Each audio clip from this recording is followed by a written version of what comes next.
Douglas is Cancelled is the 2024 television show from a man who's been or has flirted with cancellation many times himself. Steven Moffat, would you two agree with that assessment? Yeah, yes. Yeah, off and on. He's not as badly as some other people in his orbit, but he's getting there. Yeah, so the three of us are very familiar with Steven Moffat work. We've absorbed probably most of it at this point, including his old sex comedies like Coupling, of which Douglas is Cancelled is related to. So we're very familiar with Steven Moffat's works and Steven Moffat's the types of things he says and the types of things people say about him. So I'm Neo from Australia with Ingiga from England and Missy from New Zealand.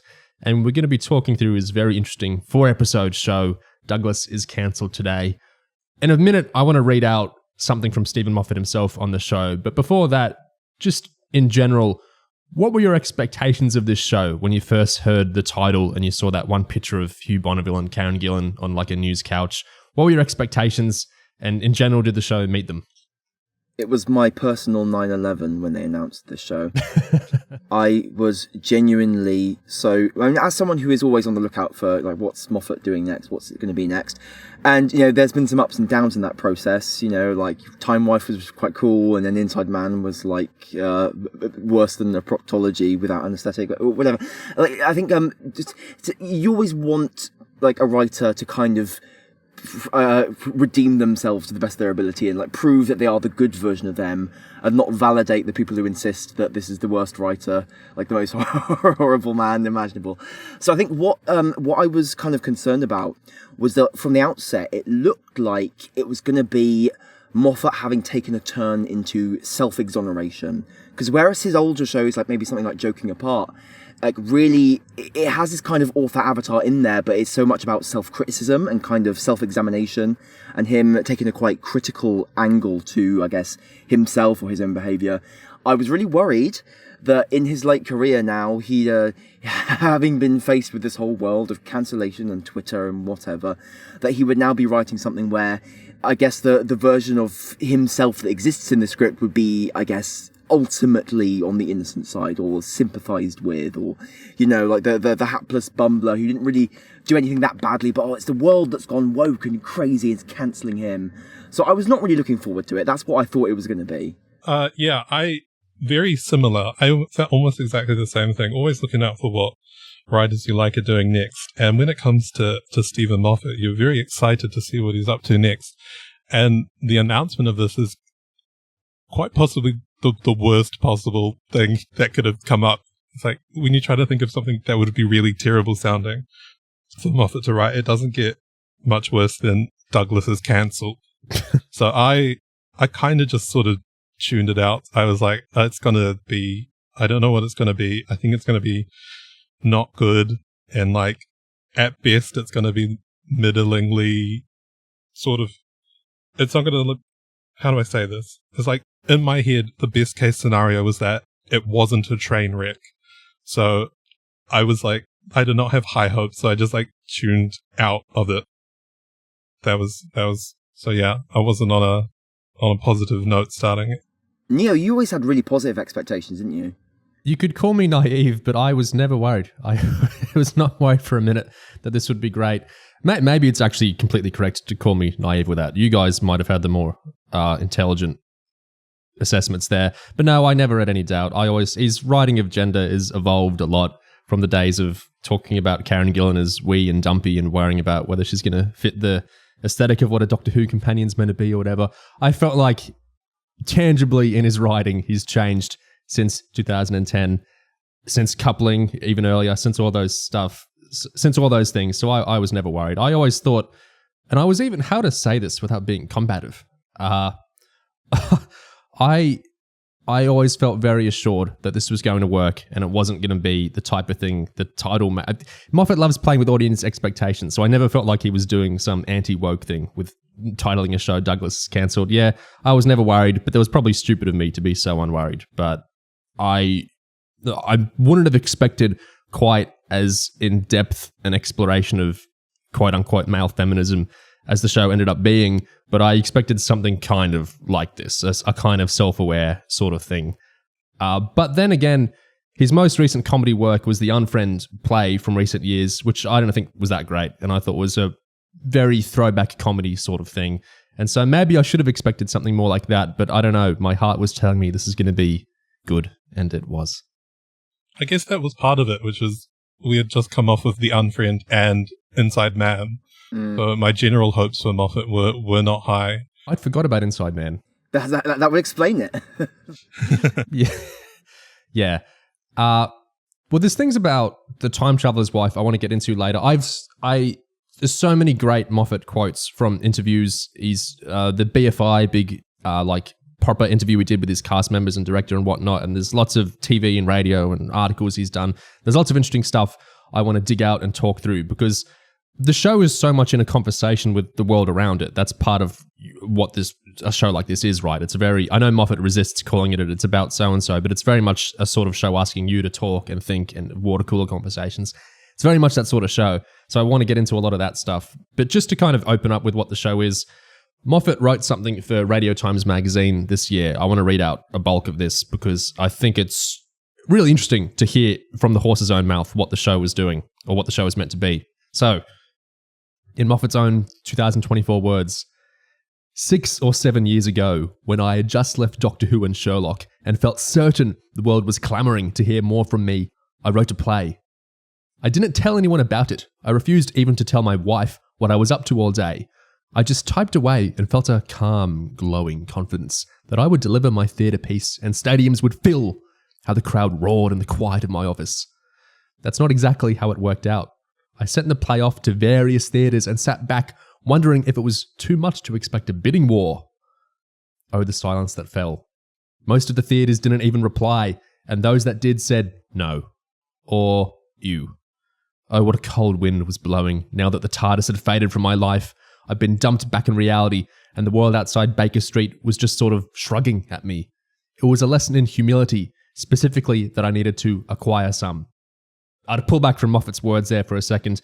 If you remember our gig when Tyler and I discussed on the channel The Unfriend, he alluded to that sort of thing for a while, didn't he? That The Unfriend was kind of the second play he wrote, and that was more of the play where he was trying to play more with the theatre world, and he was working with Mark Gatiss more and everything. Man with stellar TV career approaches the world of theatre and says, I've written a play.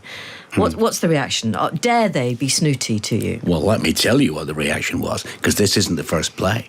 When I left Doctor Who and Sherlock, and I thought, well, I really fancy writing a play, I wrote a play which was not this one. And I thought, being as, I'm me, surely the whole world will flock to my door and weep with gratitude when I hand over. No, they didn't. I sent it off and most of them didn't reply. So, did they not know the name? Yeah, I'm sure they did, but once you take the TARDIS away, who cares? It was no. It's brutal. I mean, are they that snooty? It's not snooty. I think they just didn't like the play, and that's fair enough. That. Yeah, no, I suppose that is. Well, is it though? I mean, because TV is.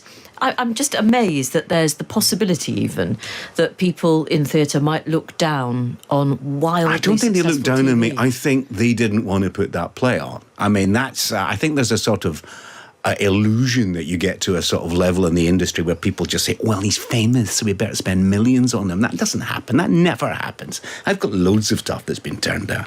Oh, okay. I'm quite right too, by the way. Quite right too. Yeah. Also, I just come out of Doctor Who and Sherlock, and I was just going into another couple of huge projects, and I just wanted to do something different to prove I was still young and vibrant. It didn't work. Oh, I think it did. I love the fact that, just an amuse-bouche to you is a West End play. Oh, come now, I didn't know that. A mild diversion. Yeah. No, I wrote a play. Listen. I mean, before anyone thinks that I'm powerful or useful or effective in any way whatsoever, the first thing I did when I left Doctor Who and Sherlock was get very pumped up about how great I am. I mean, not just because I'm an expert epidemiologist and economist, but because I'm a great writer. And I thought, if I write a play, then surely the entire West End will come to me and say, Stephen, we must put on it immediately in the biggest stadium imaginable to humankind. And I thought that's exactly why. So I wrote a play and nobody wanted it. I mean, I've sent it to theatres and they didn't reply. And I was thinking, I see. Ah, wow. This is life outside the TARDIS, is it? I mean, it's all Chris Chibnall. This isn't it? will be welcome news to writers all across the country out there, I imagine. Yes, young writers, you'll still get turned down and ignored when you're successful.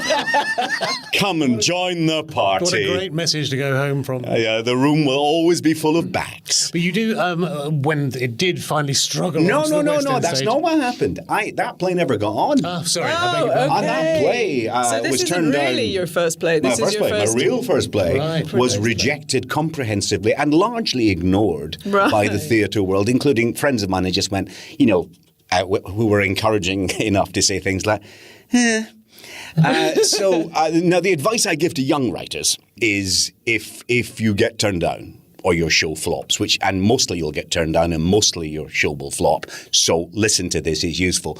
Blame yourself and write something else. Right. So I thought, and now finally I thought, oh God, that sounded so heroic when I said it. Didn't it? It sounded great and wise and mighty as I spoke from Mount Olympus. And then I came down off Mount Rushmore and said, all right, I now have to write another play and follow my own advice. So I wrote a second play. The consequences of my own actions. So this is the kind of unmentioned play that he originally wrote. Douglas Is Cancelled is that story. Are you surprised by that or interested by that, or what are your thoughts on that? Interested, yeah, because I was curious, like, what could possibly have been what could it have been that put all those theatres off? Like, what made people think, let's not deal with this right now. This sounds horrendous, and it's really interesting. I guess looking at the show, you can kind of see the vestiges of theatre in it in a lot of ways. Oh yeah. Mm-hmm. Back to Moffat's words. Back then, it wasn't called Douglas Is Cancelled. We didn't even use cancel that way. It was for taxis and planes and Amazon deliveries, not human beings. Also, back in 2018, the hashtag #MeToo movement was just kicking off, dumbfounding the world. Well, dumbfounding roughly half the world, and causing the other half to say, yes, we've been trying to bring this up, actually. Not being selfish in any way, but this made aspects of my play, well, relevant. Relevant to the point of being, well, opportunistic. I don't like being opportunistic. I'm not even sure about being relevant. So, into the bottom drawer went my play. That's fine, that happens. I write on impulse, and sometimes, actually most of the time, nothing happens. Down in that bottom drawer are 2 half-hour TV comedies that I really like. I'm glad someone does. 2 half-finished plays, a half-finished screenplay, and 3 chapters of a novel. They were all the best ideas ever once, and here was another best idea joining them, sliding into the mortuary drawer like a murder victim in a crime drama. Clang, onwards. And then something happened. Well, 2 women happened, 2 of the best. Fortunately for me, the first one was my wife. Sue liked it. Sue liked my play. Yeah, you're thinking big deal, your wife. But here's the thing, Sue doesn't always like what I write, by any means. And Sue is Sue Virtue, TV producer legend with a CV that could shrivel away any presumptuous husband. But yes, she liked it, kept mentioning it. Once she pointed to a line and said, "How did you know to write that bit?" Well, I'm a writer, I pointed out, hoping it wouldn't come as a shock. Yes, but that bit's good.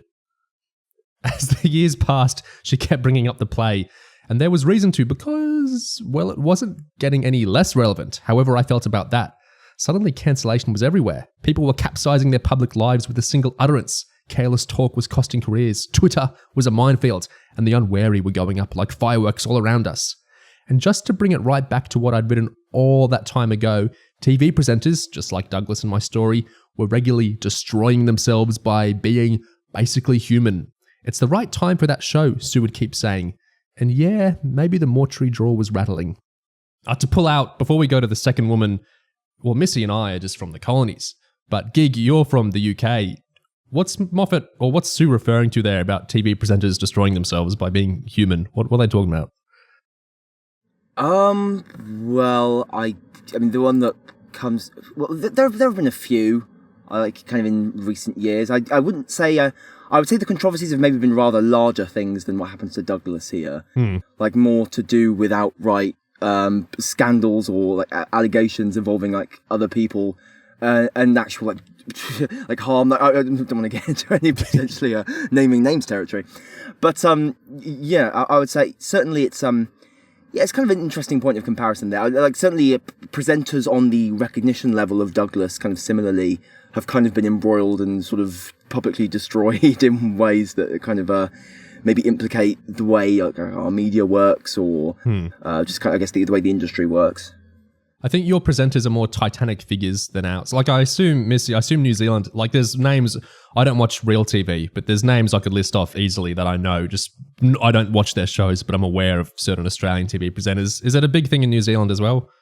Yeah, I think it would be about the same as you. Like, there are names, but, like, yeah, it's a different thing. I suppose if there's anything like different in the British version, maybe I'm not some sort of like anthropologist on New Zealand and Australia and Britain, but it's like I feel like there is just this weird like pathology with like with I guess TV figures, like just kind of light entertainment kind of figures. They just have this weird like embeddingness.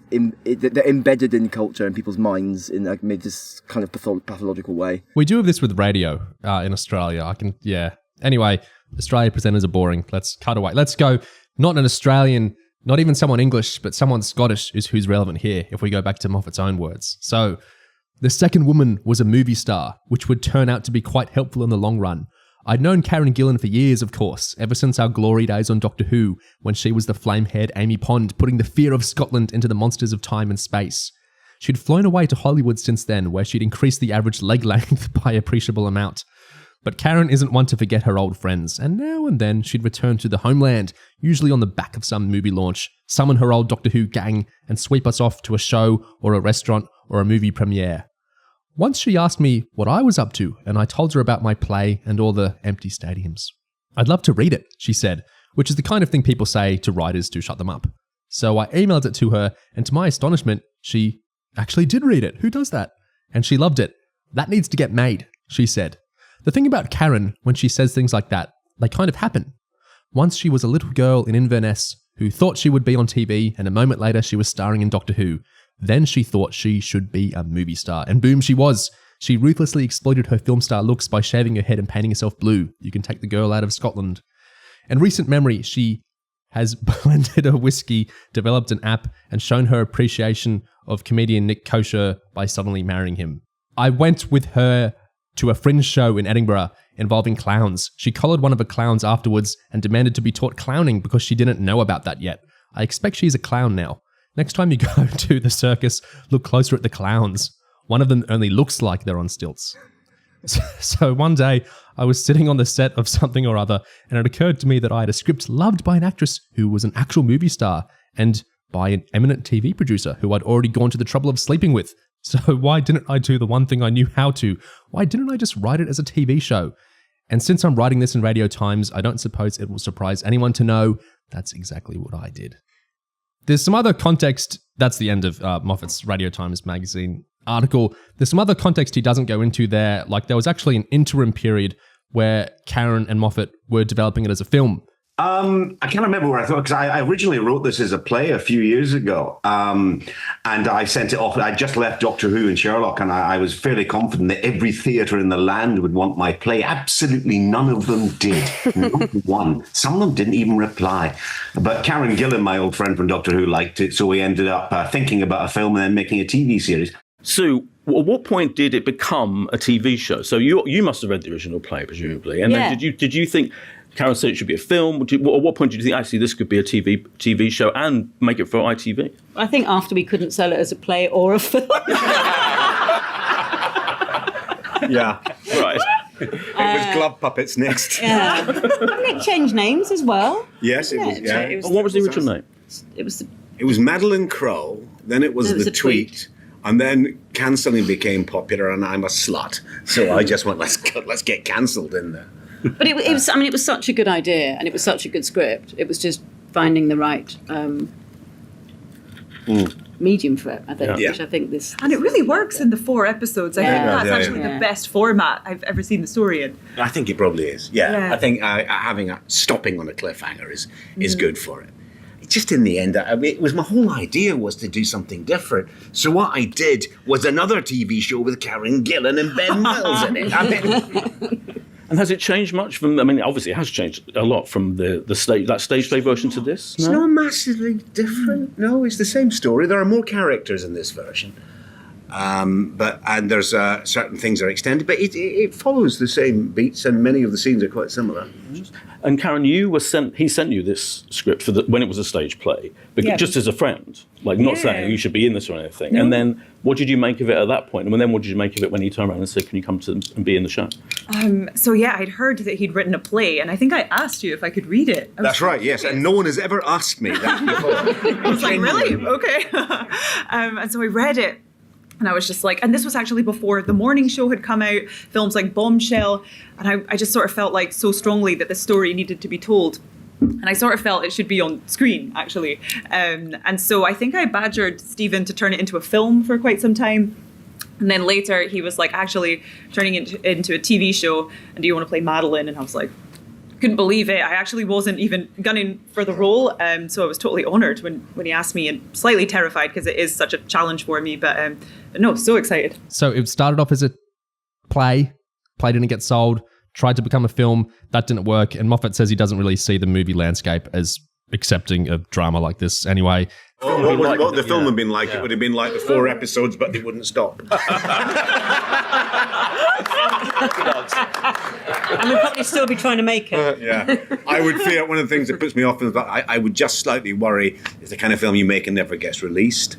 Because that's not cinema's no longer much of a home for that kind of drama. I mean, this is not me trashing superhero movies because I bloody love them, but I don't know that that's the home for that kind of story anymore. Then it became a TV show where it lived on happily ever after. What do you think of the whole odyssey there that Moffat wrote about? See, while I like the sound of it as a film, just as one block rather than these 4 40-minute episodes, a part of me strangely feels almost like Moffat's style of writing characters and people would sit awkwardly on film in a cinema in a way that it doesn't on the TV screen.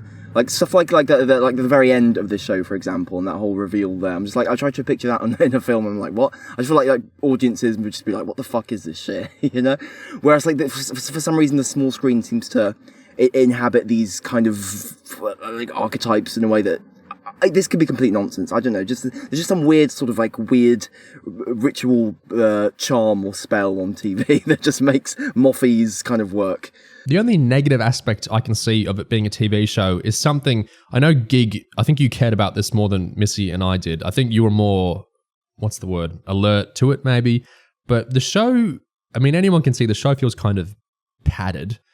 In an interview, in an article with the Royal Television Society, it said that much like in the thick of it, the delivery was so fast-paced that even though scripts were 60 pages long, they fell short of making 45 minutes of screen time, prompting Moffat to add scenes and characters.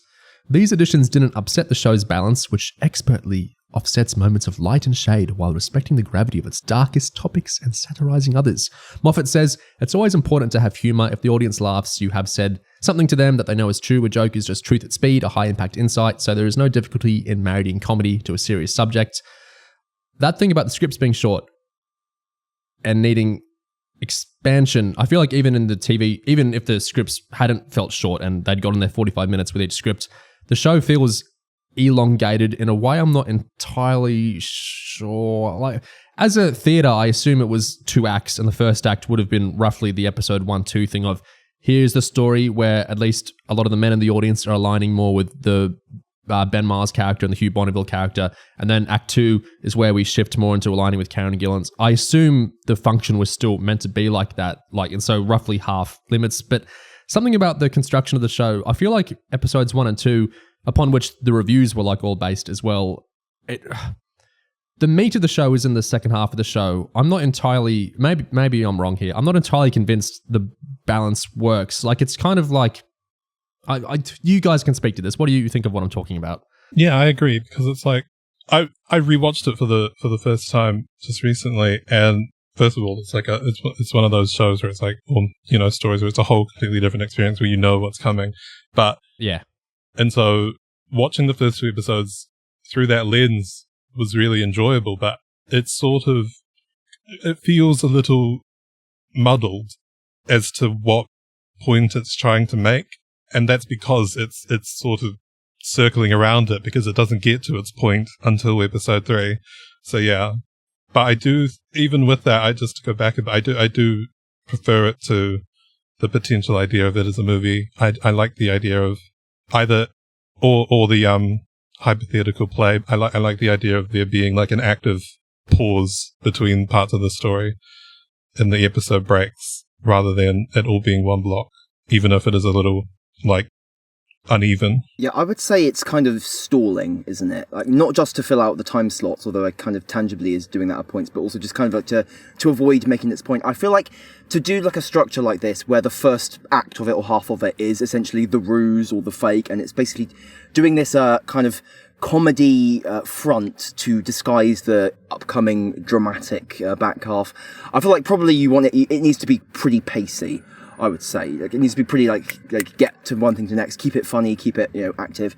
But you get moments like I think there's a moment in maybe episode 2 where Douglas is in the office talking to Madeline, and then Sheila phones Toby so she can tell Toby, oh, dude, Madeline always manipulates Douglas and makes him go along with her in the exact same way that she complained about to Douglas at the end of the previous episode. Like, there are moments where the action tangibly lulls so we can repeat ourselves and have something that does not actually progress the story in any way. So the pacing is really, really like just like stop, start.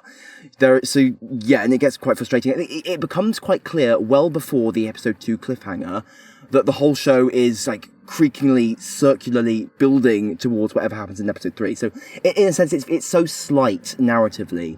I mean, like in episode 2, there's that whole bit where in the gigantic conversation between Douglas and Madeline, there's that whole sequence where it builds up to Madeline convincing Douglas to retweet her tweet. So, and kind of like, haha, he did the opposite of what he was going to do, haha.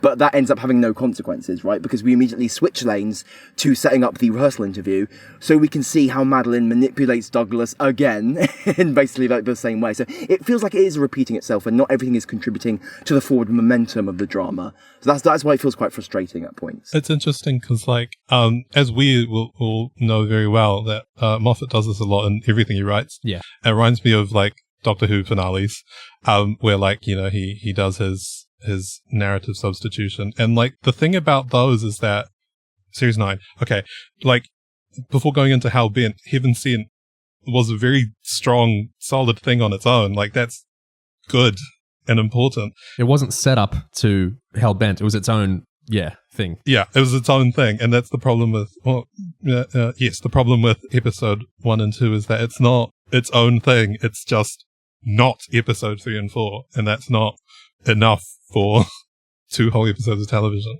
The episodes are short. They're like 40, 45 minutes, but also like brevity is the key to a lot of this. Like, I think the show really feels in conversation with Coupling, Moffat's great sex comedy from the 2000s, because the casting of Ben Miles as kind of the centerpiece of episode 3, the producer, Toby, is very in conversation. The character he played in Coupling, Patrick, is the most...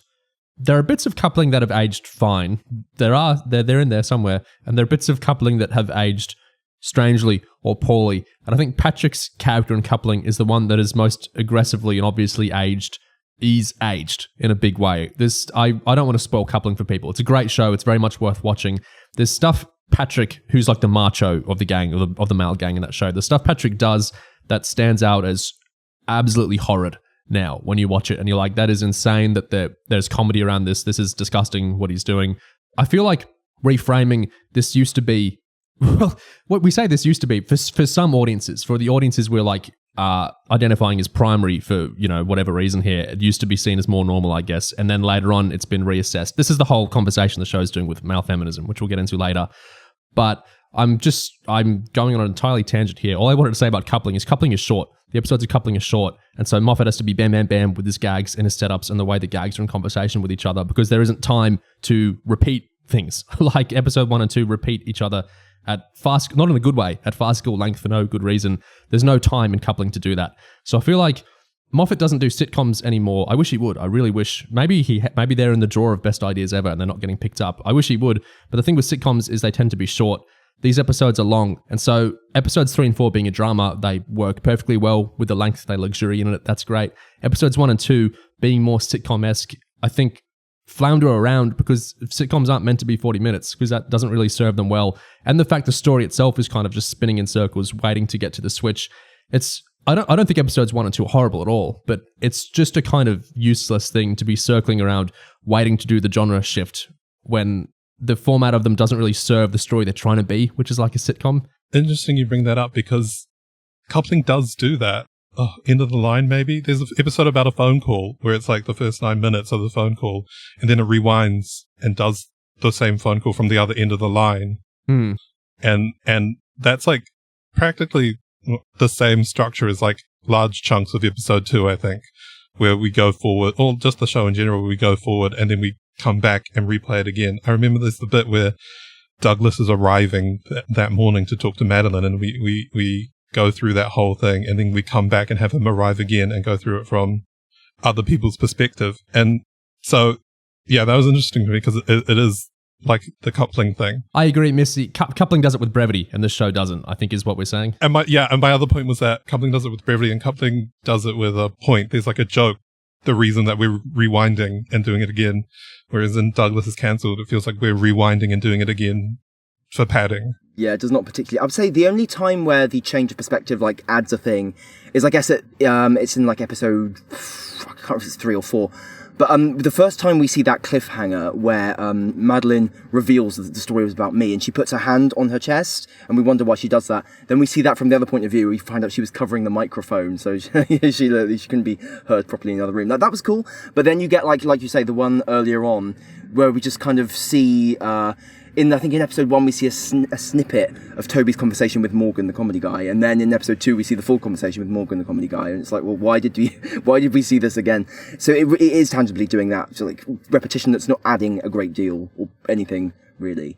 It's almost like that technique of seeing things from more than one perspective. It's like it's being invoked because that seems clever, rather than because it's actually serving the story very much.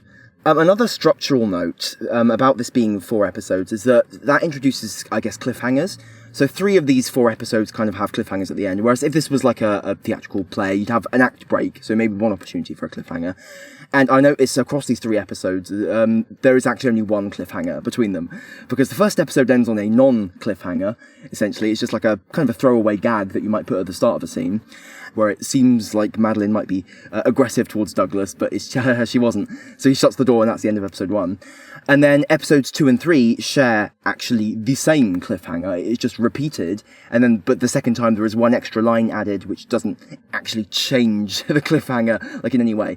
So I noticed that is another artifact where it feels like the transition into TV and like this format, it hasn't completely been shaped in a way that all the elements are like having their own value. So there are redundancies that crop up. I think the one cliffhanger that it actually has is quite a good cliffhanger, but like we need to see it like replicated exactly like a second time. If we can move off the structural point for a second, because I feel like it's a stop, he's already dead situation at this point.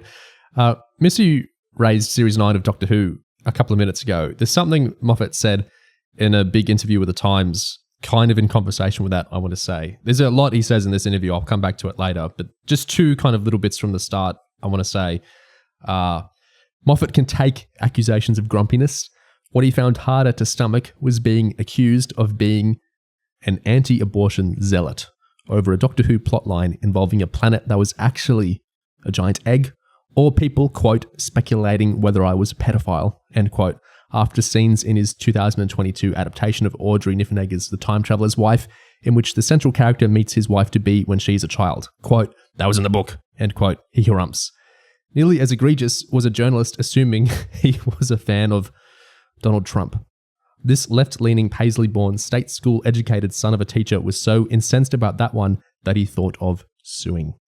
To skip forward a little bit, still, we can all recognise the older man, younger woman TV double-act dynamic between Douglas and Madeline, with all its attendant gossip about whether they are in love. They are just friends, Moffat says firmly. I think honourable, normal people go through life vaguely fancying people and doing nothing about it. I've been in this situation where people assume you're having an affair with someone just because you're pals with them. It's ludicrous, really. When it's laid all in a row like that, it's kind of it's kind of funny about how Moffat just veers from like one accusation to the next, like anti-abortion, pedophilia. Like, wow, he's run the whole gamut of like potential cancellations, hasn't he? Why? I think this is worth bringing up, especially because I've seen a lot of people who used to absolutely despise him kind of come around on him a bit through this show. Well, to skip forward a little bit, there was a tweet, that's very this show, isn't it? There was a tweet. There was a tweet about the show saying, "I think this is a huge compliment, but after binging Douglas is cancelled, my teen daughter said, I assumed this had been written by a woman." Rachel Talalay tweeted that over to Moffat, and he said, "Yeah, favourite ever review." And I think that kind of speaks to his kind of rewritten reception of himself with this show a little bit. Why does he attract this sort of people assuming he's a Donald Trump standing pedophile, anti-abortion zealot? Where does that come from? Why do people think this of him? I would say there are things Moffat has written. I mean, it's quite a long time ago at this point, but in memory, I guess it's not that long ago. So like early Smith era, there are stuff that absolutely would not have, you would not mistake them for having been written by a woman, because he has like Doctor Who, like cracking jokes about how irrational women are. Yeah. Like, she's a woman, isn't she? You know, like Series 6. It's like, what? You know, so it's kind of, he laid the trap for himself in many ways, in great detail over many, many years. So the kind of people were already on the back foot. People were already ready to basically take anything he does in bad faith. And so he has done bad things as well in terms of like things he's written and put out. There have been weird messages and stuff in some of his stuff. So people are kind of ready to interpret like more bad things and kind of add on to the pile. Whereas I guess if you're a Moff stan, you're kind of looking for like the good in his whatever he does. And I think some of it is like sort of just where things were pop culturally speaking, for when Moffat was getting really big off of Doctor Who and Sherlock, the sort of cultural conversations that were being had at the time, coupled with like the fact that he wasn't always writing the best stuff. He was writing questionable stuff that, like, maybe if he had been writing it a few years earlier, it wouldn't have been better. Obviously, it wouldn't have been so engaged with in such a negative way, and then that's part of what, as you say, led him to setting his own trap and leading to so many people taking him in that level of bad faith, to the point that even you and I both did gig where we thought, oh no, Douglas is cancelled, this is going to be a train wreck. Yeah, I think that point about it, he was getting huge at the exact moment to basically become almost this figure of like damage in a way. I feel like a lot of people, maybe it's something to do with how like Sherlock wrapped up, or just like how kind of, I guess, his Doctor Who era, kind of the journey that went on. But he just became such a huge figure in people's minds that when that becomes negative in any way, then he's a huge negative figure, like squatting on people's brains. I mean, he was so, and stuff like Sherlock and Doctor Who was so like core to the psyche of so many young people, like people like in formative years, stages. So like if anything about that goes wrong, suddenly he's just like this permanent like wound, like this psychic wound on people. I think that does kind of reflect a lot of how he's been received over the years. Like there are people who have not forgiven him for things like, how Sherlock went down, or people who have like retroactively looked at all that stuff that maybe they liked at one point and thought, oh my god, how did I ever like this? This was so bad. I'm so embarrassed of my teen years for liking all this Moff stuff. So they kind of performatively like pile on more hatred of Moffat to kind of like be okay with all of that. Do you know that image where it's like, it's over, we're so back, and it's like something going up and down, up and down? Yeah. I feel like I don't want to get bogged down in this because we could talk forever about his past work, but the first television he did, Press Gang, female main character, and Press Gang's pretty good about Press Gang, especially the early seasons. It's not foot in mouth the way some of Moffat's later stuff is. Then, joking apart, his second show, informed by his big divorce, is very self-aware. It's not exactly, at least not in season 1. It's mostly focused on the male main character's internal thoughts regarding the divorce and everything. The women are secondary in the show, but it's not really derisive of them, if that makes sense. I don't know. Would you agree with that? Yeah. At least in season 1? Yeah, I think that's fair. I mean, it's got like the side couple who it's derisive of both of them, but it's not like furious along gender lines. It's more furious about, I guess, like the nature of the fucked up relationship between the main couple. Yeah. Then Chalk is it's a very sitcom. There's not much to talk about with that in terms of gender dynamics. The male main character is stupid and the women are smarter around him, but it's mostly about the male main character.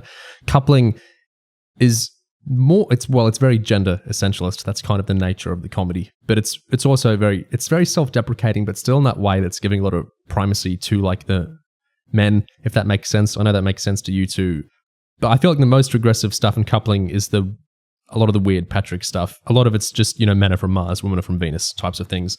Doctor Who, a lot of this stuff is like Gig saying there's women do this and women are like that. A lot of it's like that early on, at least. But then in his big Capaldi era, his writing about women tangibly evolves. And I think a lot of the frustration people get with Moffat is people who might have seen his earlier stuff, or at least his earlier Doctor Who's, talk about that forever. They talk about like 2011 Moffat forever. And it's 100% obviously valid to tune out of Doctor Who after Let's Kill Hitler or something, and then to talk about Moffat forever more on that. But he didn't stop. His writing kept changing. And so often you have these weird conversations.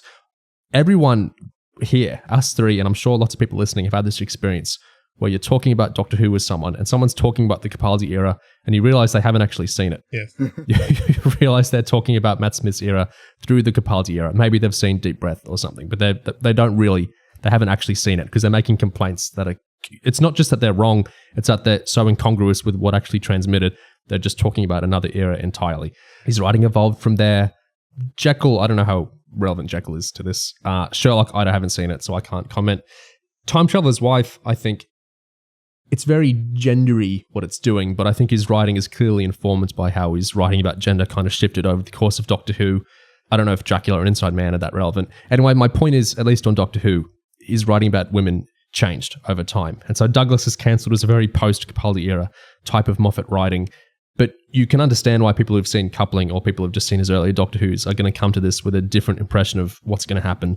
But that's something that's really been interesting to me about the show, is that not just people saying this is an interesting assessment of what it's saying about gender, but people saying this feels like it's written by a woman, or this feels like this does not feel like it's even from the same man as who wrote, a lot of those earlier lines and who said things in person, as well as himself. So I think that's a really interesting element of the show, is that kind of meta discourse around Moffat himself. In a way, I guess maybe part of it is that in that second half, because we get it so much from Madeline's POV, and we get those techniques that actually you maybe can see in Moffat's other stuff, like I would say the whole like skin crawling, like horrible like mind games, just like the constant the psychological assault and just the abusive kind of manipulation displayed by Toby in episode 3 kind of feels of a piece with predators Moffat has written elsewhere. I mean, he's written literal predators like Dracula, but also like obviously you haven't seen Sherlock, but there are villains in that show who, who extort and exploit people and who, get taken down by the hero, at the end of the day. But it feels like some of the techniques from that have actually been taken into this, almost from that fantasy realm into this very mundane realm. And this is kind of the end point of them, because the absolute evil is actually the utterly mundane, drawn from real life. So in a way, this is kind of like the evolution of those techniques. And in putting us in Madeline's shoes for that period of time, and having us feel so, I guess, viscerally, the turn of the screw with how like just god awful these tiny like linguistic degradations feel, and these like just horrible like distortions of truth and reality happening in a conversation. I guess it just feels like very, it feels like it's empathizing with Madeline very strongly. The most interesting thing the show does for me is it's not the way it explores feminism, it's the way it explores men using the term feminist, or using the term feminism, or using the kind of ideological alignment of feminism. That's the thing in the show that feels to me not just like it's an interesting writing about gender, but it's actually saying something genuinely, I don't know, meaningful or important. Yeah. And informed by someone like Moffat himself, who's had his own journey, I guess, of writing of writing about gender and having his writing about gender received in various ways. It's not, I guess the didactic thing to do would be there are anti-feminist men and maybe there are some feminist men, or at least there are feminist women, and the feminists triumph in some way, and that's like the ideology of the show. That'll be a very easy kind of thesis to make. or even to have these men lying about being feminists and that's wrong and we corrected that or whatever. That's not quite what it's doing. It's doing a really interesting thing about I think the way power dynamics are repackaged, or it's so interesting what it does with language. I'll just read out some quotes from the show. So there's the two avatars from this are Ben Miles's producer Toby, who has the episode 3 is basically one long scene of him manipulating Karen Gillan's character. But there's also the comedy writer Morgan, who I find really interesting and grating. So he's a comedy writer who Moffat describes him as, he has a great quote. Comedy writer who's the most unfunny person. is that again, is fairly normal? Have you met such people? I think there's a kind of comedy writer. I sort of think that Morgan is like, where they think that they are actually a tool of social justice, that they're going to redeem the world through humor. You really aren't. No. You really, that's not how a joke works. And he's just blithering in that way. I think there's just something fundamentally funny about someone who thinks they're funny and isn't. And everyone's looking at me. Why? Morgan has lines like, him and the comedy team are a right bunch of feminists. We're all quite militant feminists. So watch out, he says to the woman he's talking to. Karen Gillan's character asks if there are any women on the team of militant comedy writing feminists. And of course he says none, but he'd love a few because he's hungry for more women. It's very coupling Jeff kind of dialogue there, isn't it? Like stumbling into weirdly aggressive, violent sounding language around there. And Morgan talks about comedy writers are sort of like women, aren't they? They're the women of the TV industry because they're treated the same, kept in boxes, and are only taken out when someone wants a laugh. Before we get into before we get into Toby's kind of more malevolent consumption of feminism, what do you think of the way Morgan is kind of interfacing with feminism, male feminism, through all this stuff? I think it's fascinating. I really loved the idea of his character. I really hated him because it's sort of because kind of the one of the major points of the ending was about the difference between being like sort of the monstrous, horrible, evil man who hates women and the Hugh Bonneville type of who's who isn't that much of a monster, but is also not actively helping. And the comedy writer is another sort of level of that, where he's talking about how much of a feminist he is, but he's just so not. And I met all these men, but in this show in real life, but I so often that I've met him, and every single interaction with him, like my eyes rolled out of my skull. So I was like, oh, this is horrific, and it's so on the nose, and so it's like sneakily evil in a way that's like really and I think your point about Jeff is good, Jeff from Coupling, because his were like entirely unintentional, like he was just like a goof, but there's the way that like it's not that so goofy and silly to do that sort of stuff can have an effect, and people can do it purposefully. The fact that I'm certain that Morgan does believe himself to be a feminist, to believe himself that he's like, yes, I'm such a great, amazing guy, and if any women disagree, they're wrong. I think a good point with Morgan is that I love that exchange that you quoted earlier, and how like the mention that there are no actual women like involved. So in his comedy like group or whatever, but so it's like this whole idea of like being feminist and supporting women, but just purely in the abstract, because the actual lack of any engagement with real women and women in their lives, that they can't, like these guys that cannot see how that is a problem. Like they cannot actually conceive of maybe changing anything about like themselves or their lives. They just want to, and I feel like it's tapping into something that is quite like as a malady, I guess, within almost comedy as like a practice or an industry or like a whole field, because it just seems to be absolutely like loaded with kind of men like Morgan, I guess, who almost like being funny is a tool for people who don't actually have anything good to offer. They just think, oh well, I'll just be funny. I'm a fucking genius, And that almost serves to be a bubble, like insulating them from real life. Like, as long as you can be funny, you don't have to actually engage with anything like seriously. You don't have to think about anything or like or talk to anyone, because humor becomes a shield. I mean, that's something that kind of Moffat has dug into before. Like, he was kind of analysing his own use of humor as a shield, with like joking apart. Yeah, and that has like metastasized into this like toxic form, like this poisonous thing, where just like being just almost like.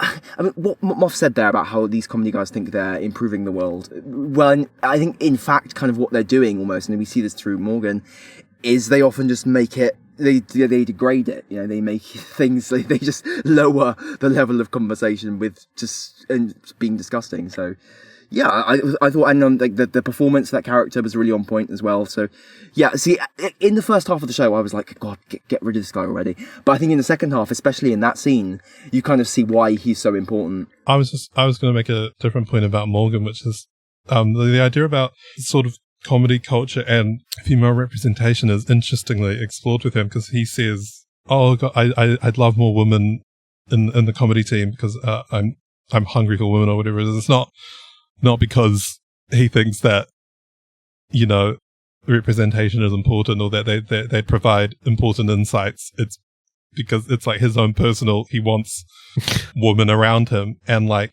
also in episode 4, when he has his 100th atrocious joke and all the women in the room are like, "That's awful and sexist and not funny." He's like, "No, you guys are wrong.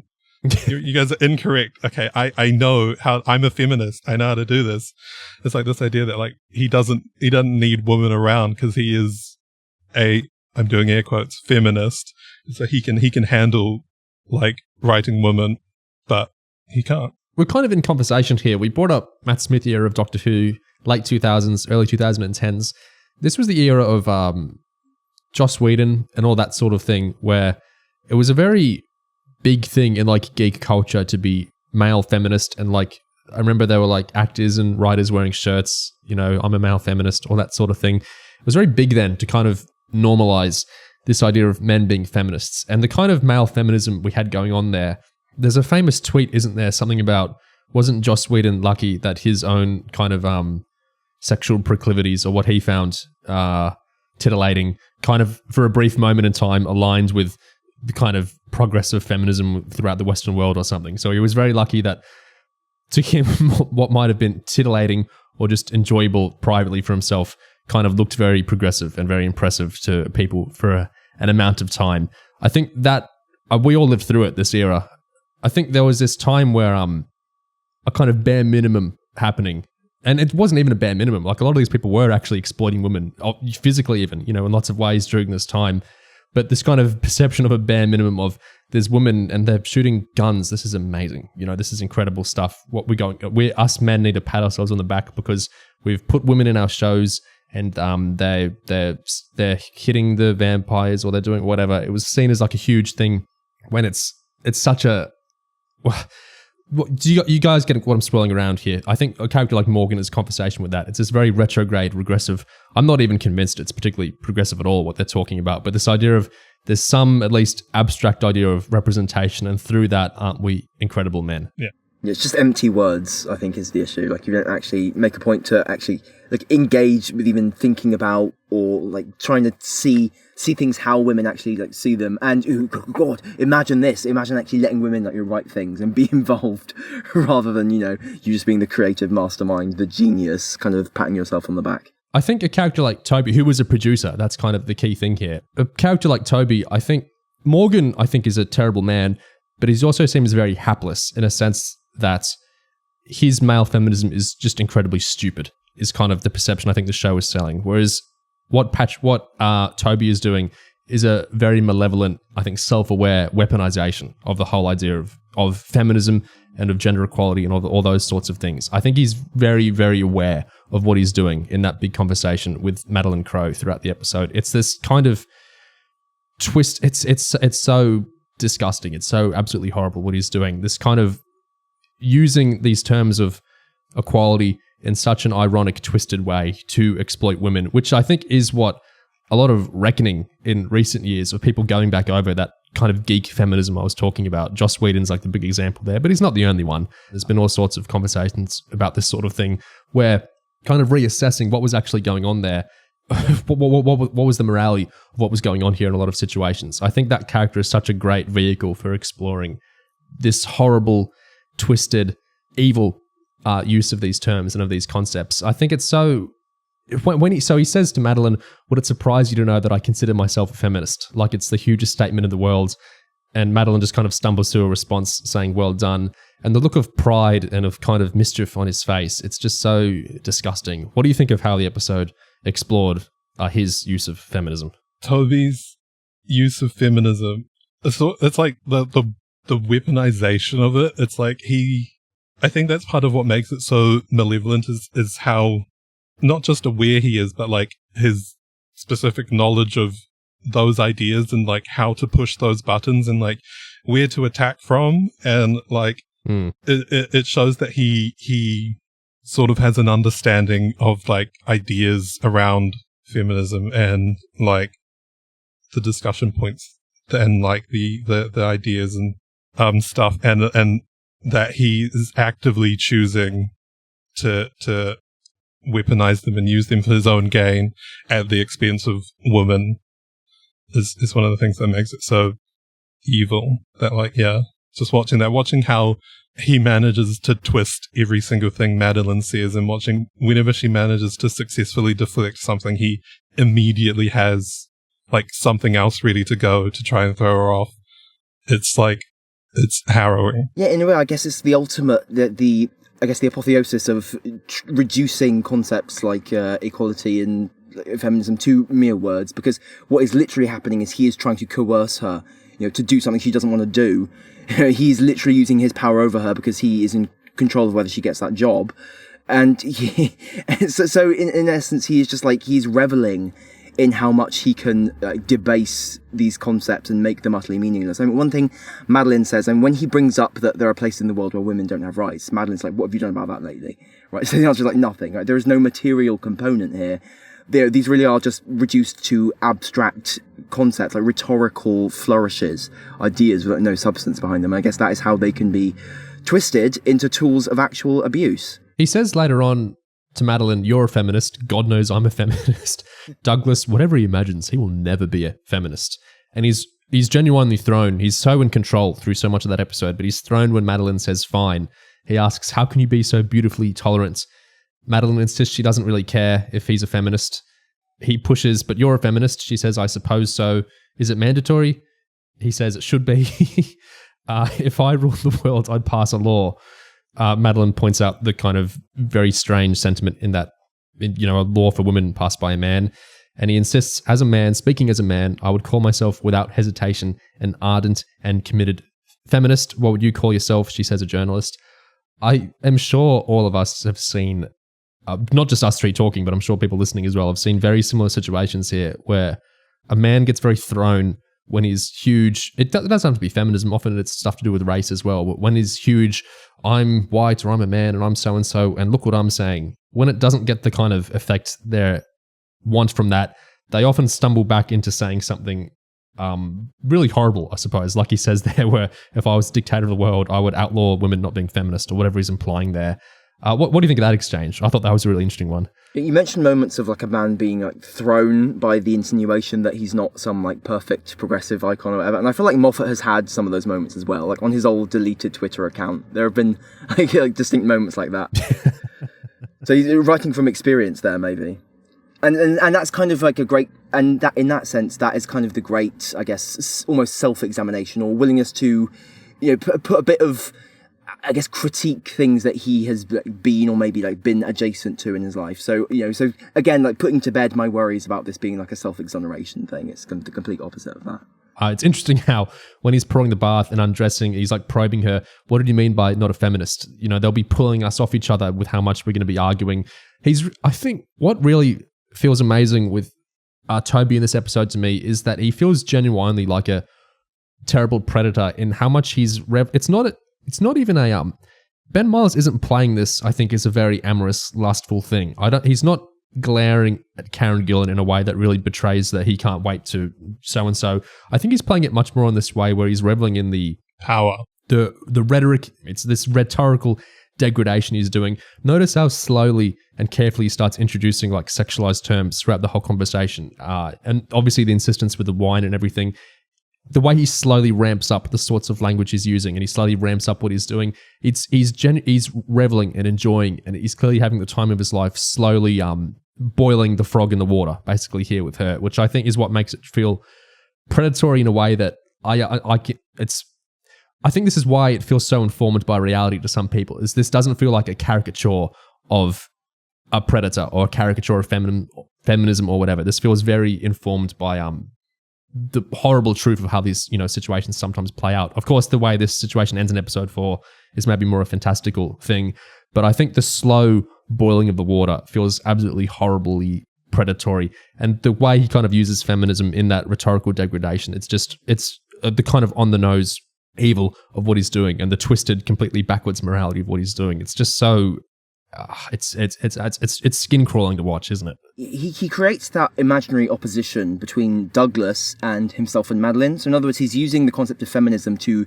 like try and put himself in like the same like sphere as Madeline, make himself kind of attach Madeline to him by aligning himself with women, and kind of portraying Douglas as kind of this backwards, sort of like a fuddy-duddy, like old school sexist or whatever. So in a way, it's kind of how that male glomming on to feminism is kind of translated into just a vehicle for the man's own. I mean, like Morgan, he's hungry for women, being like, there's this desire to monopolize and kind of like predate upon women. So I think it's just good observation, really. I guess what a man like that is trying to do is, it's we keep saying rhetoric. It's all about rhetoric. He's trying to obfuscate the actual material power dynamics of the situation. Like Gig said, he's the one who can give her a job or not. He's the one, with economic power over her, material power over her. Even in the room, he's a stronger person than her. Like he could physically overpower her if he wants. All the actual power comes back to him there. But he's using his words to try and impact. This is what makes me think of like the geek feminism stuff. It's where they try and, I remember so much stuff from late 2000s, early 2010s where there's a lot of stuff of bigging up of like the women characters of like, you go girl, aren't you so strong? And so much of it always read to me as kind of, what's the word? Patronizing? Yeah, it's not quite directly mocking, but it's isn't that the perfect word? Patronizing, patriarchal, patronizing. Yeah. This kind of sense that, oh, look at Buffy like twirl around. She's so cool, but so often, at least maybe not always in the writing, but in the reception of it, there's that kind of undercurrent of, isn't this a joke? Like it's cool because it's ironic. It's cool because it's funny, right? A woman couldn't actually do that. Like they couldn't actually do this. This wouldn't actually work. I feel like a lot of what Toby is doing there with the kind of positioning of them in opposition, or positioning as her as having more, you've got to do this because I can't do this or whatever. It's this kind of twisting of, I'm implying you're stronger than me to obfuscate how much, the ridiculous amount of power I hold over you in the situation, which is, again, it's a very evil thing. And it's, I think, a very true to life way of using words and all these abstractions to try and twist away the material who is actually in power in that situation, who is in complete control. And of course, the wine is another current of that. The wine is another way to try and muddy things up. And I really love how her resisting the wine as long as she can. I think it's a very generational thing as well, in that the way I think relationship with alcohol has kind of shifted across generations is interesting. Is normalized the right word? I think a relationship with alcohol has shifted. Maybe there's more of a awareness of the way alcohol plays into these kind of power dynamics now. I thought it was amazing the way she kept resisting the alcohol as long as she could, out of knowledge and awareness, and really think, and just I think she was really denying a very strong current of his power there by changing the social dynamic there. I thought that was really interesting. What did you guys think of how alcohol played into the episode? I think it was well used as a symbol of what he was trying to do to her. So almost in resisting the alcohol was kind of like the first layer before actually like resisting like what he wants to do to her like next. So kind of in a way, in not even allowing the alcohol, it's kind of like almost pre-playing the kind of in him trying to get her to drink the alcohol. That is kind of like a prelude to him trying to like get her to go to the next step and the next step, and the sexual language and everything like that. So it's like everything that the whole conflict is encapsulated in the drink, basically. Yeah, and because like when Douglas leaves the room and she's stuck there with Toby and he calls from the bathroom, the camera pans down to the 2 glasses of wine, and it's sort of, this is the moment. Just, looking at it from like a structural thing, the way that Toby eventually, he never lets up on the wine is my point, even though he moves on to different avenues of attack. The fact that the wine is a constant thing right up until the very end. He's always like, the wine, have a drink, take a sip. I think that that's also very true to life, and also a very important way of him trying, like, just constantly trying to simultaneously assert his power and what you were talking about, Nia, where he's trying to throw it on her. And I do think that your point about alcohol changing over the generations is important, mainly in this scene, but also just in the show in general. There's that line from episode 1, I think it is, where I don't remember how it starts off, but Douglas is talking with his daughter, and he's like, "Oh, you guys meet in a bar?" And she's like, "No, we don't meet in a bar." And then something about not drinking, and Douglas says, "Oh, have you tried?" There was just different ideas towards alcohol in general. What I really want to resist, because I think this is just a thing people might say mindlessly, is you know who's even worse than Toby? It's the guys like Douglas who do nothing, because they're not actually worse, are they? Toby was going to physically exploit Madeline, which I think is worse than not doing anything. The not doing anything is bad because it enables the potential physical exploitation. I just think it's something people say, like, you know, it's even worse than Hitler. It's the guys who stood back and let Hitler do his thing, because that is very bad, but I don't quite know if it's worse. I think the worst thing is the actual evil.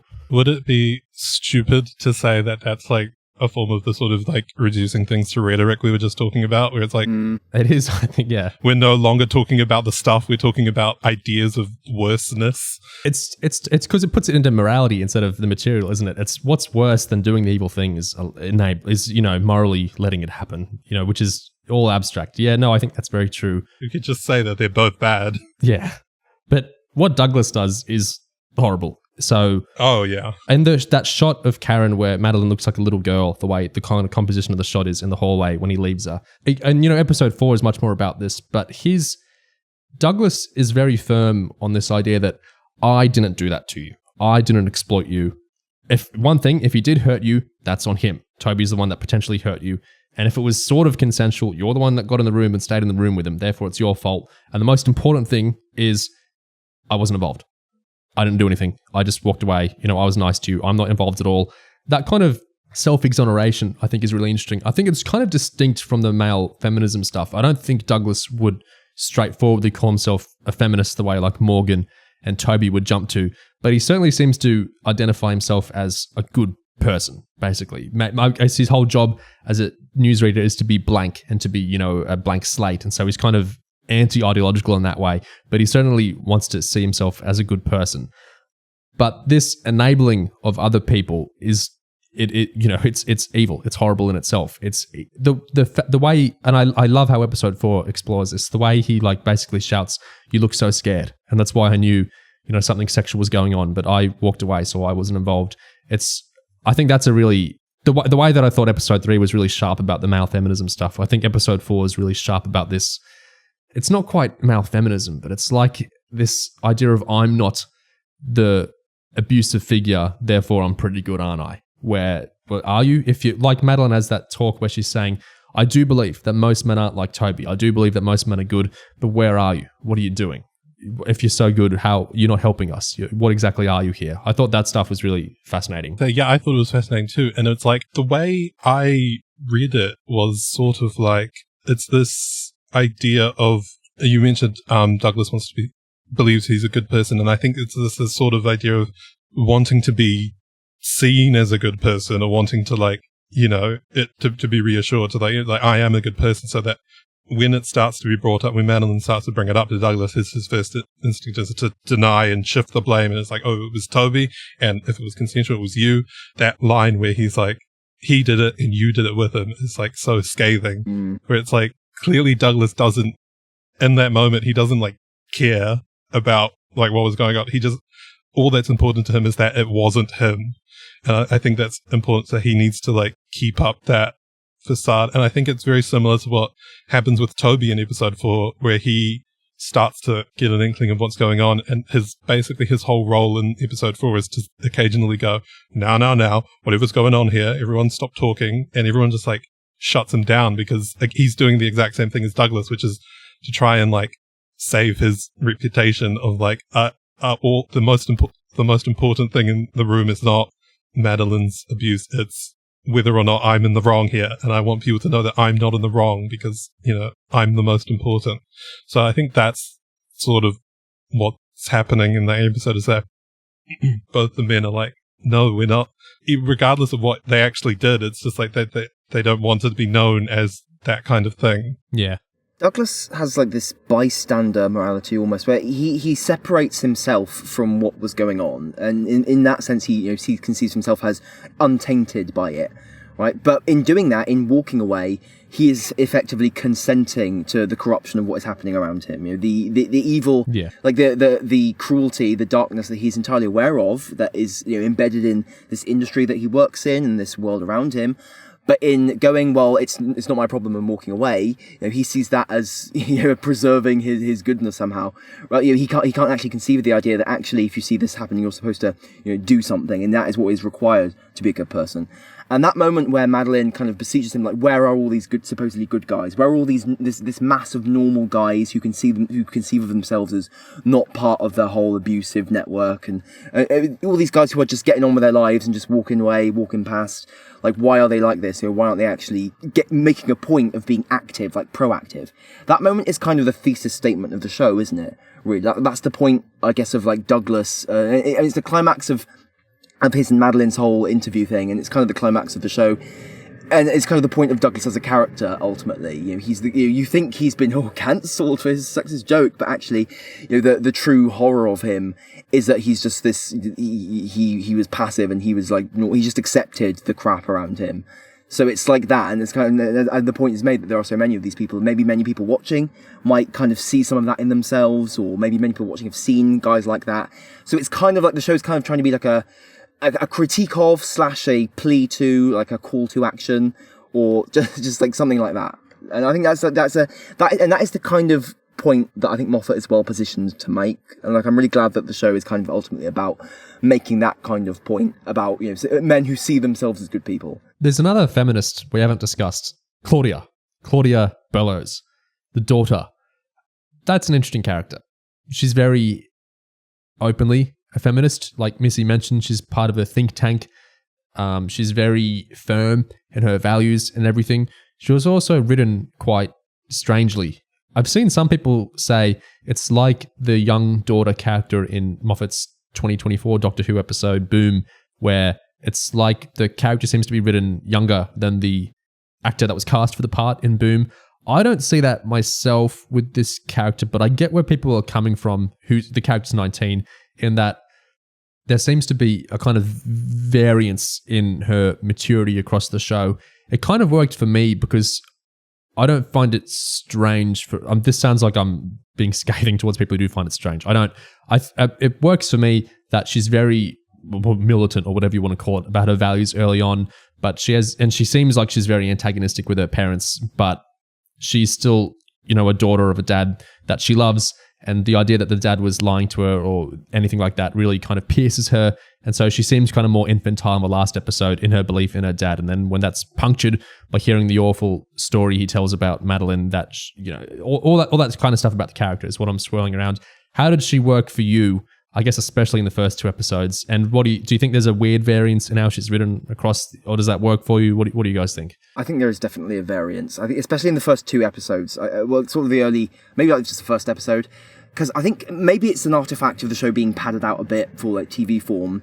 I would say like there's an example of a scene which I think like works and is like, I guess how the characters was supposed to be received, is that when she has the one-on-one conversation with Douglas at the start, and she explains like, I really don't want you to be cancelled. It would destroy me. And Douglas like, and me. She's like, yeah, and you. You know, like that's kind of, there are actual gags there arising from how Claudia sees herself, right? So we're starting from a perception of who this character is, and it is a character that kind of has funny flaws which generate gags, right? I think that's fine, that's fair. You know, it's kind of like still kind of like a slightly a skewed character of like a caricature rather of like a young sort of like militant progressive woman. But, you know, I think as comedy it's basically working. But there are other sequences where she seems to be written a bit differently. So when she's having these arguments with both her parents, and almost what happens is she turns into like a sequence of cliches rather than the character the way she is in that other scene. So I think the climax of this must be like the dialogue about the gay uncle, right? Where she refers to Uncle Rapey, who uses like kind of like degrading language about women. And Douglas goes on this whole thing, which I think Moffat must have thought was some amazing point, because it's such a funny point to drag out at length. Like, well, he's gay, so how can you possibly feel like menaced or degraded by any of the language he's using? Duh, he has no sexual impulses towards women. He's literally not a threat to you. Therefore, why are you offended by anything he's saying? And I think like this isn't my point, because I mean I say the inaccuracy of that, in my opinion, is kind of not really the point. Like I can't really go past that without pointing out why I think it's inaccurate, which is that, when you say things, you are putting them into the air. You are saying that this is how it is going to be acceptable to talk about these things, like in this like environment. I think it's entirely normal to feel that the environment of the conversation is being made like uncomfortable for you, even if the person in question is gay. Okay, but that's not the point. Anyway, my point is, after that, as Douglas makes that epic BTFO argument that is impossible to rebuke, what happens is Claudia just goes like, "Okay, boomer." And then, like, the next thing she says is, "Oh, I'm being mansplained now." So, basically, Moffat has a list of, like, these phrases that he then just gives her, because he seems to not be able to write, like, a real thing for her to say there. Like, how would this character actually respond to that argument? It's not present. Right, so it's kind of like, so in that moment, she's being written not as a real comedic character, but as a sequence of cliches. It's kind of like, and it's kind of uncomfortable, because it's kind of like contempt for this kind of character is almost overwhelming the ability for her to be a character there. And that's where she starts to feel psychologically infantilized.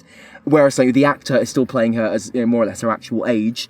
And I think that is why that splice from Boom effect comes in, because something a bit similar was happening there. That was a character written very kind of infantile at points, very young, but like the actor is kind of playing them their actual age.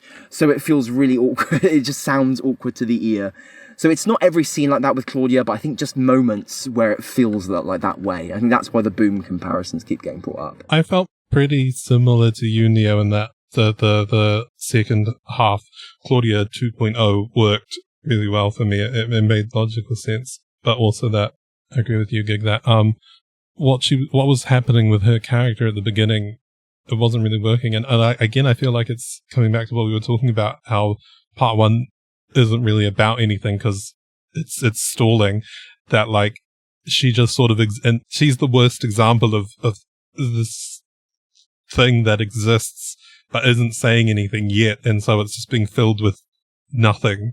And Moffat is, I don't know, maybe like just defaulting to cheap gags about the youth. And he's just like, okay, boomer, because he's like, that's like, there is meat for her character, but it's in episode 4, so the beginning is just, it's just empty. Something related to all this stuff, interesting with the ending, is that Madeline doesn't actually want, the men are very scared of what they see Madeline as being able to do, as, push out the Toby thing into the press and, make a big thing out of that. Whereas if they think about it, it doesn't really make sense for her to want that. That reduces her as well. So like Madeline says, she does not want the whole thing with the Toby out in the world. She wants something else. I think it's interesting the way the show plays with Douglas's quote-unquote cancellation in the end isn't actually connected to what most of the show is about. It's a kind of separate thing coming from that big speech he says about my audience is stupid. Basically, what do you think of the kind of feints the show is playing with there? Like how Douglas does actually end up cancelled, the video played at the Hay Festival at the end, what Madeline was actually trying to accomplish throughout the show. What do you think of that sort of misdirection? I thought specifically talking about the end bit with what video was played at the Hay Festival to reveal what cancelled Douglas. To me, that worked because the way I read it was, it's sort of emblematic of Douglas's general behavior rather than an isolated incident. And so it's like, it's not like what he said specifically at the wedding, but the fact that Douglas surrounds himself with an agent like that, and that he has, I guess the bit about the truth is a bit weird and like disconnected, and actually more connected to episodes 1 and 2, which are more at the forefront of talking about media and journalism. But like the last line, one of the last lines is when his agent comes back in and says, just let me know if you need me saving your career again, which has the implication that, you know, to the audience watching in the show who would have watched their newsreader, it's like the implication that this is what he's like. Yeah. And so I thought that kind of fit with the idea of the reveal at the end that he tells those stories and he thinks he's that kind of guy. It's just this reveal of what Douglas is like is what got him cancelled. Yeah, in essence, it's the cracking of his facade, because he's presented to the world as this affable figure, and what they see there in that clip is that ultimately he is fake. I mean, not only is he ranting, you know, to this person about how fake everything is, but also we see he surrounds himself with quite like gross people like the agent. And it is all just like this enmeshed in this kind of like toxicity, which people, you know, the general public don't want to see. So it's basically that is ultimately what ruins him so much. Just the basic fact of like the much larger issue, rather than like even a single incident or even just one aspect of his character. It's like the entire like edifice. If any of that reality is ever shown to people, then that will ruin. That is what, you know, destroys him. So that's in essence it's like anyone could be cancelled at any moment, but only because everything they're doing is so fake. Like everything that they are, this whole persona, these personae they invent for themselves are so fake that they are so easily destroyed with like just a glimmer of actual reality. Actually, I just had a thought. I was thinking about an unrelated like real life example, but it felt true to life to me, because the idea that the video Douglas got cancelled for was he's sort of talking down to and admonishing his audience, and it's cracking his facade in that way, right? Mm.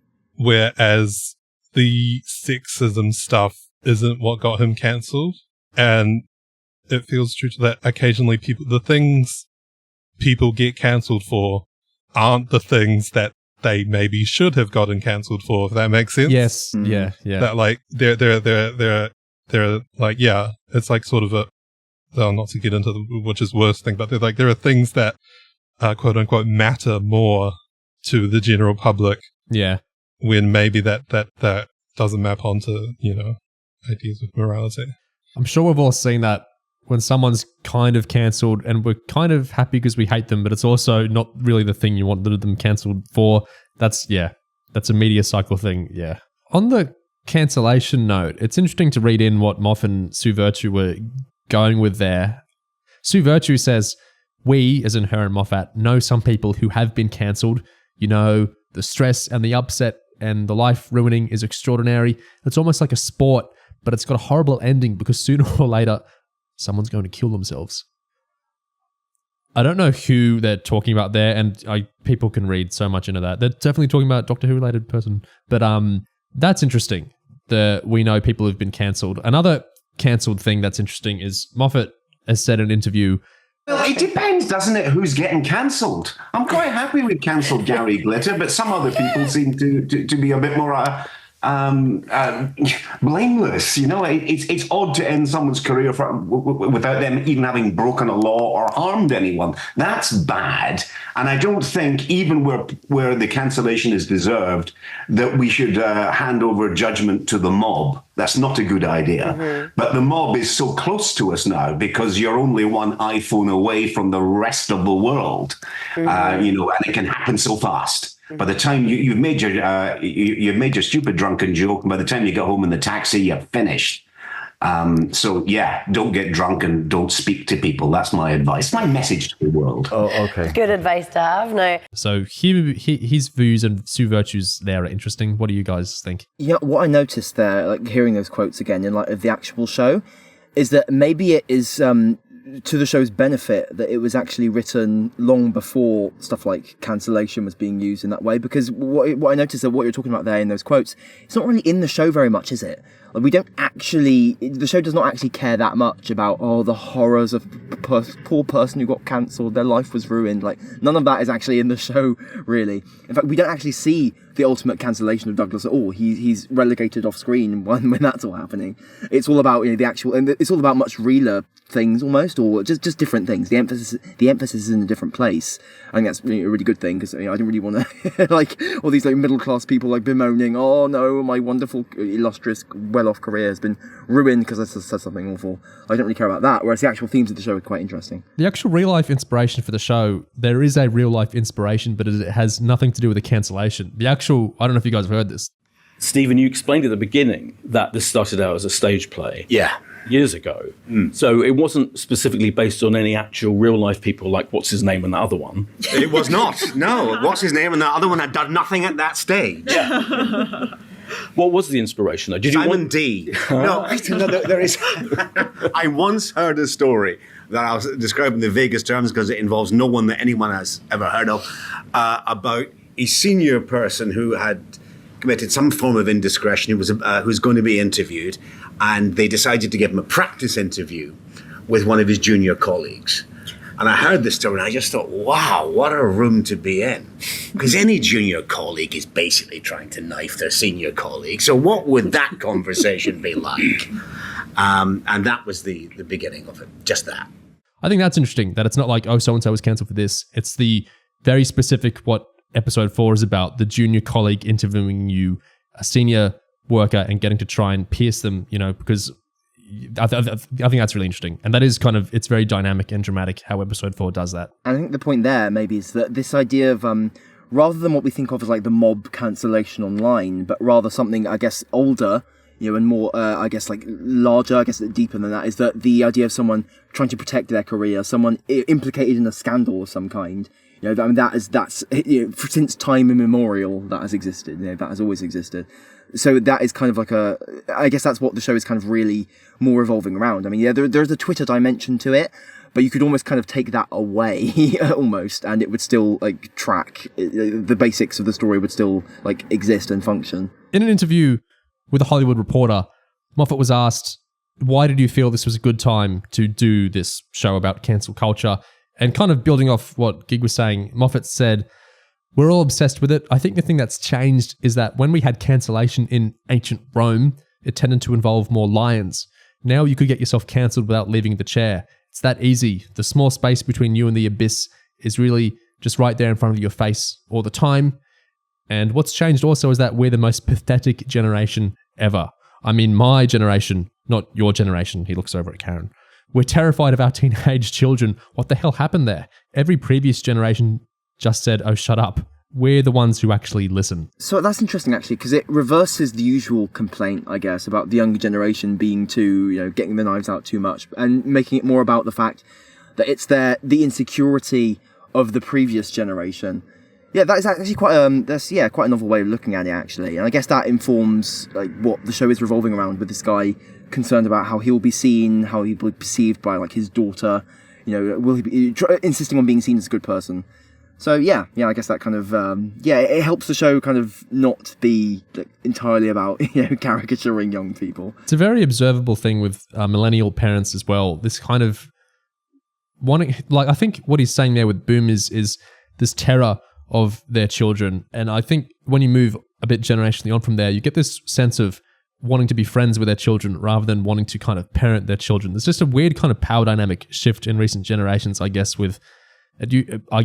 at least Moffat and me are perceiving it used to be more of a top-down.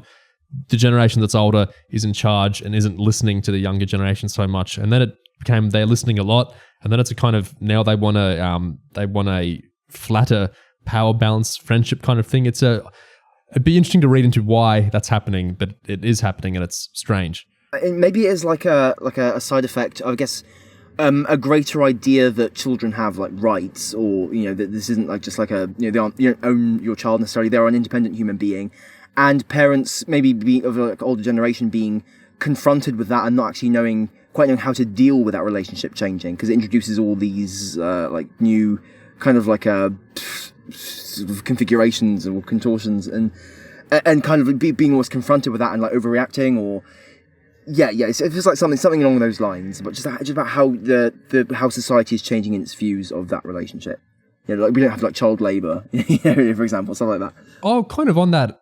note of listening to young people. Moffat's and Karen have said this a few times in different interviews. Moffat and Karen, in an interview, Moffat is saying that he's used to cancel culture stuff because people were rapidly enthusiastic about Doctor Who and Sherlock and they couldn't wait to tear us all apart. I love your show. I hope you die. Moffat says he spent years being denounced as a major misogynist and sexist because of Karen's skirts. Karen says they were my idea. I never spoke to you about the costumes once. Moffat says, does anybody really think Karen Gillan phones me about what she's going to wear on television? I even said we have to have some shots that, when she falls over, we can transmit on television. Karen says, about one of the costumes, you were to write jokes into the episode saying I dressed for a hot country, I dressed for Rio. Karen says, I was a 21-year-old. I was like, I know what to wear and I don't need to listen to anyone, not even the costume department. I had complete ownership over that. So it's actually quite a shame to see you, Moffat, get put in the firing line for something that you have nothing to do with. It's like on one hand, that's it's a good example of how, like, I guess the creative control is sort of misattributed in a lot of places. On the other hand, on one hand, it feels almost like a way to focus on that as kind of like the Moff misogyny issue. Kind of almost feels like it's getting Moff out of some things, because ultimately it's a lighting, yeah, a little bit, because ultimately the complaints about misogyny in Moff's era, like in Smith's era specifically, like it isn't just encapsulated by like how Amy dresses, because that exists in the context of all these other things. Like to use that as a launching pad, remember those comic relief minisodes, Space and Time, which revolve around the Doctor and Rory chastising Amy for how she dresses because she's tempting all these men by dressing like this. Oh, it's actually her fault. That stuff like that. Just kind of weird how she creates a crisis by making Rory horny with like her attire. And just how that exists in like a whole context, like the show overall. So it's deeper than that, and kind of in sort of avoiding the other bits and just focusing on one bit that actually wasn't Moff's fault. It's kind of like you're kind of taking the easy way out there a little bit, aren't you? I 1000% believe them, but also Moffat is the showrunner. He's the head producer, the head writer. If he wanted to, he could have made her wear certain things. I know he didn't, but I feel like the power dynamics are kind of weirdly getting elided when we're talking about that. Like, that's great that she had total control even above the costume department. Well, is that great that she had control above the costume department? I don't know. But it's great that Karen feels very empowered by everything. But also, like, Moffat could have enforced stuff there. There's some of the costume choices in Classic Who. I don't know how happy everyone was with some of those. So it's kind of, it's a producer's choice where to exert and where not to exert power. So it feels like a kind of adjacent argument they're having there, I suppose. What do you think, Missy? I was going to say, I feel like it kind of is like you guys are completely right that it's like sort of like it's avoiding the more like meaty, like important points that are being discussed in the thing. And it's sort of a way of getting around that and alighting Moffat. But it's like, which made me think of the way what we were talking about how Douglas and Toby are both more interested in like making sure that they look like they're in the right than actively engaging with stuff. This is like a more like a minor, very minor version of that. There's like the point about Moffat's past, the ways he's been, the way that Moffat has in the past been accused of sexism. This is a very minor version of that, and so it's a very minor thing to latch onto and explain. You know what it kind of weirdly reminds me of a little bit? This specific example with the skirts. It kind of how Moffat was like, oh, I would never overrule Karen's ability to dress revealingly. it almost making himself like, it reminds me a little bit of this. I'm not condemning Moffat anywhere near the level that this sounds, but it reminds me a little bit of Toby, doesn't it? And that's exactly what I was thinking. Yes. This whole like, oh, I'm empowering you, Madeline, by with all of this. I'm not saying it's the same thing, but like the faintest thread of that, I guess the way that the power dynamic gets inverted almost in a way that does not feel entirely square with reality. Yeah, that's all it is. The way that like the power balance hasn't been inverted, but the man is acting like it has in a way to sort of make himself look good. He's like, yes, I'm allowing you to do that. The last bit of that Hollywood Reporter interview I'll read out is interesting. Moffat on cancel culture. He says, we're not taking one side. Cancel culture has many, many vital things about it. It's also true that there are some things that we no longer see where it's good. There are some things you shouldn't do, and some ways that we used to behave that we no longer behave. And that's an improvement. Certainly the show does address that. We all believe in freedom of our speech, and to hell with those people who have the temerity to disagree with us. So part of the dilemma here is you've got to side with Douglas as far as you do before you know what he did. People will say that you should be allowed to say anything. I always want to say, really? Okay, I'm going to write down some lines for you. It's not true. We don't have complete freedom of anything in a civilization, otherwise we'd be tearing each other apart. So we don't take one side. I guess kind of part of the lack of taking sides with regards to like cancellation and stuff is almost like a product of, I guess, what we said earlier, which is that ultimately the cancellation aspect, the social media aspect, isn't at the core of the original story, like as it was conceived. I mean, there's a lot of focus on like Sheila's character and how she is the editor of a newspaper, and they do phone hacking and shit. I mean, these are concerns that actually feel very timely for like a past decade, and kind of how the corruption of like news media, I guess in general, is kind of almost like, I mean, that of course predates the social media era. So these like much larger, I guess, institutional concerns are kind of more like what's under attack here, what's under the microscope, than stuff by the masses necessarily. I mean, social media is kind of a media where like anyone can pick stuff up and kind of type about it. And I guess a lot of the panic about it in social media is in a way a panic about that being so many people having access to that. The fact that so many ordinary people, like lay people, can now say things and like start like waves and like influence opinion. It's not just the exclusive like province of media editors and producers and whatnot anymore. And I guess what I guess is refreshing about this show is that it's not sharing that paranoia really. It is actually keeping focus on like the powerful figures, the producers, the editors, like people like Sheila and Toby and like that, and newspapers and stuff, rather than like fretting that much about what people on Twitter are like saying and doing and how unfair that all is. And I think that connects to what the conclusion is, which is that Douglas isn't cancelled on Twitter. He's cancelled in his personal life. He screws up the relationship with his daughter and with Madeline and with his wife. I read out some things earlier from the Big Times interview with him. I want you guys, I need to hear your opinions on some of the other stuff he said to the Times. I'll read out some of that. So the Times article that interviews Moffat says, the show is a funny drama, but also one where macho aggressions play out, most noticeably in a powerful showdown in the penultimate third episode that may remind some viewers of the 1992 play Elena, David Mamet's brilliant interrogation of male-female power play.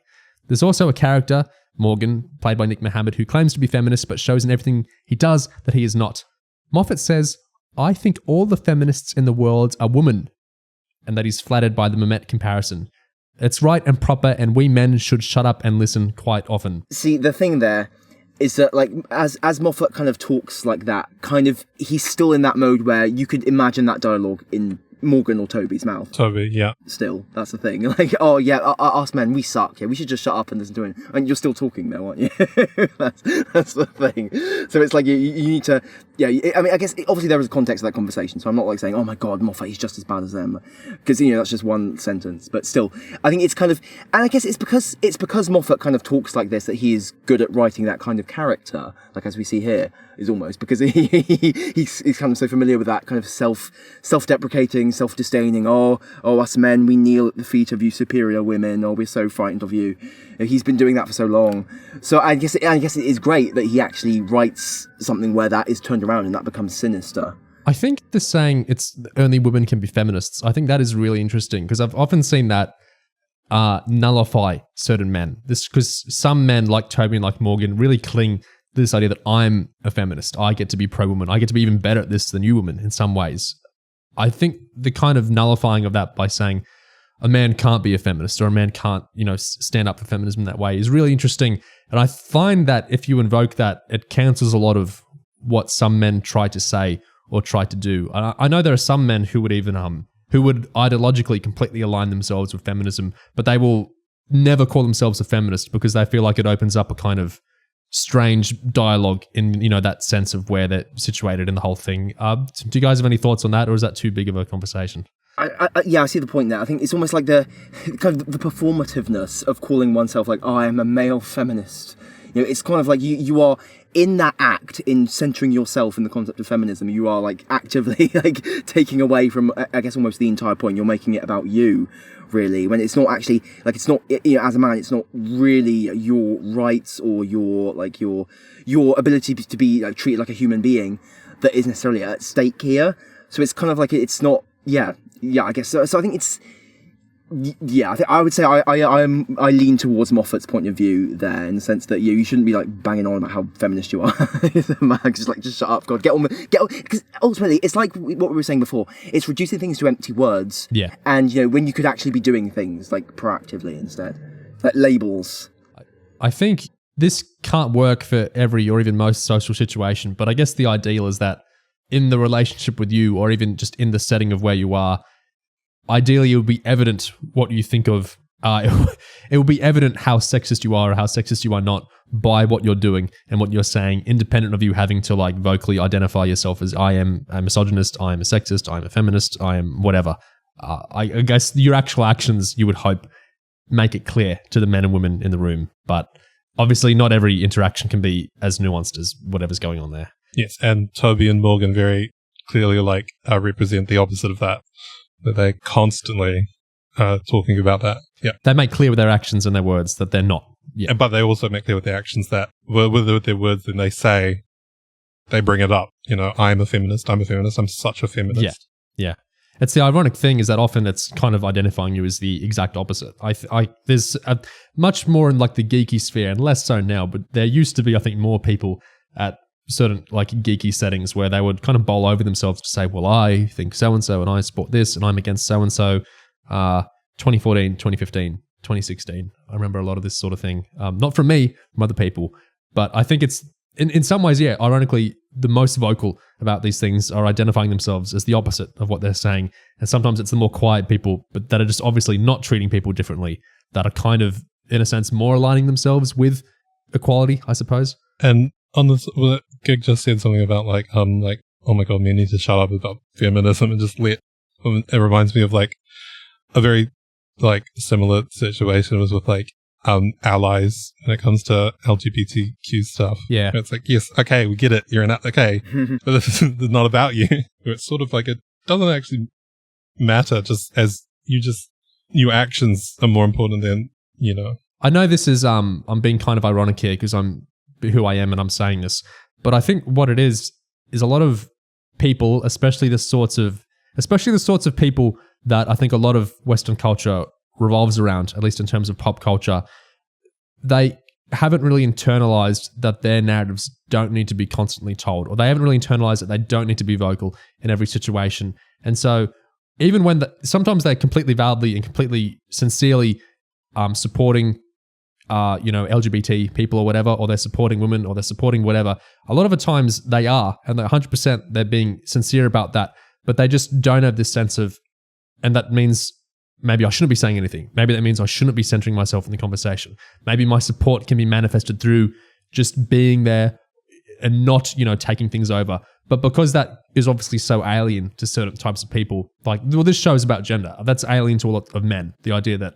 I can be part of a situation without running it, or without, being kind of primary in some way.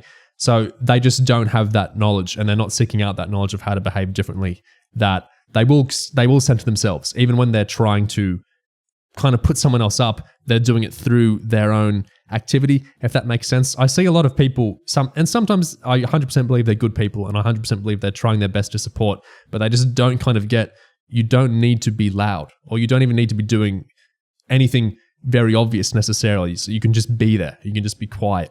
And I think that's really tough for some people to understand when that's not how they've been treated by other people or treated by society or whatever. Do you guys know what I'm talking about? Yeah, I think there's also an aspect where there's such an emphasis on, I guess, the curation of one's self-image. So what labels can you apply to yourself? Like how can you work on how you are perceived? And in focusing on that so much, you are keeping yourself at the center of the narrative, essentially. Yes. So the idea that you could just be, an actual physically supportive, like materially supportive, and that would involve not worrying about like what labels you apply to yourself or how you perform yourself in one space or another, or how you present yourself, or how you shape your image and the words you use for yourself and what kind of characterization you give for yourself. The idea that all that could just be put to the wayside is like completely alien to that mindset. And I guess it's a mindset that is kind of so prevalent. I guess just like a wider cultural thing, like a modern kind of like a cultural thing. Sort of the age of, I guess, self curation, like your whole social media profile, your image, or stuff like that. I just feel like maybe it's like a neoliberal culture kind of thing, but the idea of like individual atomization and focusing like an immense amount on your personal brand has kind of taken over people's ability to function in like an actual cooperative way, like an actual supportive way. And maybe that's just kind of weighted the scales too much. On that note, Moffat continues with the Times. Does he listen when people claim online that he doesn't write well for women? He was once accused of picking his female Doctor Who characters from a box marked tired odd tropes: Trip, Scold, Temptress, Earth, Mother, to name but a few. Moffat hears it, but disagrees violently, reeling off just some of his most successful female characters, including River Song and Mrs. Hudson. Moffat says, "I'm continually told I can't write women. Well, for someone who can't write them, I've done it very successfully a lot of times, and I never get an answer to that. Or the answer is, well, I don't like those characters." And I go, okay, well, that's not really the point you're making. It's the feeling of powerlessness these online discourses create that bothers him, and he admits to being unwisely splenetic and enraged when canards are spread and suddenly a whole persona is created for you based on absolutely nothing at all. Which I guess, as we were talking about much earlier in this conversation, this kind of anti-Moffat constructed out of sometimes things he actually has said and done years ago and sometimes things he hasn't said and done. But this straw man Moffat, I guess, that people are, making effigies of. Yeah, there was a lot of that going on. Like, I remember, like, one thing, there was this idea that, like, there's a specific archetype, I guess, the Moff, sort of, like, business suit-wearing dominatrix kind of character was, like, this somehow repeated over and over and over. And they were kind of using these weird examples, like Madame Carabraxos from Time Heist being the same sort of character as Missy. Yeah. It's like, what? Like, they're completely different. But because we have promo photos of them both wearing kind of, like, formal attire, they were put next to each other on Tumblr, like, oh my god, Moffat only writes one character yet again. And, it wasn't really entirely based on, like, the reality there. And the thing that always got me about that kind of criticism was that in order to say that Moffat always writes the same kind of woman, or Moffat always uses the same kind of tropes, or that I've seen a lot is that like Moffat has 3 women he writes and that's all of them. You sort of have to paint with such a broad brush to get like all of Moffat's female characters under the same like umbrella in order to make that point that it's sort of like it just completely falls apart, and it's sort of a weird point to make. And if like Madame Carabraxos and Missy are the same person. Yeah. Like, I would say like the way, something we talk about with Moffat a lot, something I think probably everyone talks about with Moffat a lot, is that he has like a box of tricks and he reuses those bits and pieces in new configurations every time. So you can see like recurring themes through all of his work kind of over and over. He kind of puts them in a different alignment, but you can kind of see connections from like Linda to like Clara. Yeah. And kind of like they're kind of there. And even in like Time Wife, an adaptation of someone else's work, you can kind of see bits and pieces from like his other characters coming in. But that is just kind of like that. I mean, he that's how everything in his writing works. Like, it's not just a case of it's not limited to women. Like, the men kind of work similarly, actually. So yeah, so it's kind of like and that's kind of part of what makes his writing interesting. But so the connections are there, but it's not actually the case that he's only writing from like tropes or like kind of necessarily like reductiveness. It's more that this is how he kind of approaches the human condition almost, or like dramatic figures. Yeah. He said on that note of writing, how he writes his men, how funny can you go? It's not a sitcom. I've got a tremendous sitcom twitch. I think, there hasn't been a joke for half a page. What am I going to do? And it's very difficult. Especially if you're inclined that way. You're inclined towards one-liners and so on. You think, is that line just too clever for that person to have thought of in that moment? Now, it might not be too clever for Sherlock Holmes or Doctor Who, but for an ordinary bloke, is he actually going to have enough time to think of that line? You sort of moderate it or pull it back or phrase it slightly wrongly. You do have, if you're going to keep it in the real world, you have to not put a mute on it, but you have to write in a slightly different way. You're completely correct. And I'm not always very good at it. I have screwed up quite often in that. I've screwed up in many, many ways throughout a long, tedious career. Other things he said. Twitter is frightening for anyone who speaks impulsively or types impulsively. The membrane between you and the rest of the world is so thin and so ever-present because of social media. Something you would have got away with in private can be everywhere instantly. That simply couldn't happen a few years ago. I think it's a little bit immature to blame Twitter. It's not the world's job to keep you safe. It's your job to keep yourself safe in the world. So don't go on Twitter and say things like that. Just go and look for the cat videos and jokes and film recommendations. It's good advice. It's pretty good advice. You talked about Riversong, Alex Kingston, Sheila Bellows' character feeling like a throwback to past decades. Moffat, on that note, he says, with this sorts of cancel culture stuff, it's thousands of years old. Socrates got cancelled. Jesus of Nazareth got cancelled. And we're all hypocrites. We're outraged when someone who thinks the way we do is cancelled, but we're perfectly happy to cancel someone else. But cancellation only works on people who are capable of shame and wish to be well thought of. In other words, it only really works on quite good people. It's a smart bomb that can only take out people who at least aspire to virtue. You can't cancel Hitler. You can't cancel Donald Trump. You can't, and they won't care. What is the point in a smart bomb that only afflicts and affects the civilized? As Aristotle points out, shame is a quasi-virtue. If you're capable of shame, then by the inverse, you aspire to decency even if you don't attain it all the time. I saw that the interview I'm coming from there is from the Times, which is paywalled. And so a lot of that interview I saw morsels of kind of extracted all over the place and, kind of out of context of the whole thing. But I've seen that Donald Trump quote flown about a little bit. What do you think of that? So he's saying cancel culture can only work on good people because bad people don't care what you think about them. So therefore, it's a kind of strange weapon we've constructed with this culture. What do you think of that point? I would suggest, is it that strange, actually? Because if we're focusing on only the people who aspire to decency, well, then in doing that, you are holding yourself to a standard that it is possible for you to fail, to fail to meet. So in that sense, well, I mean, yeah.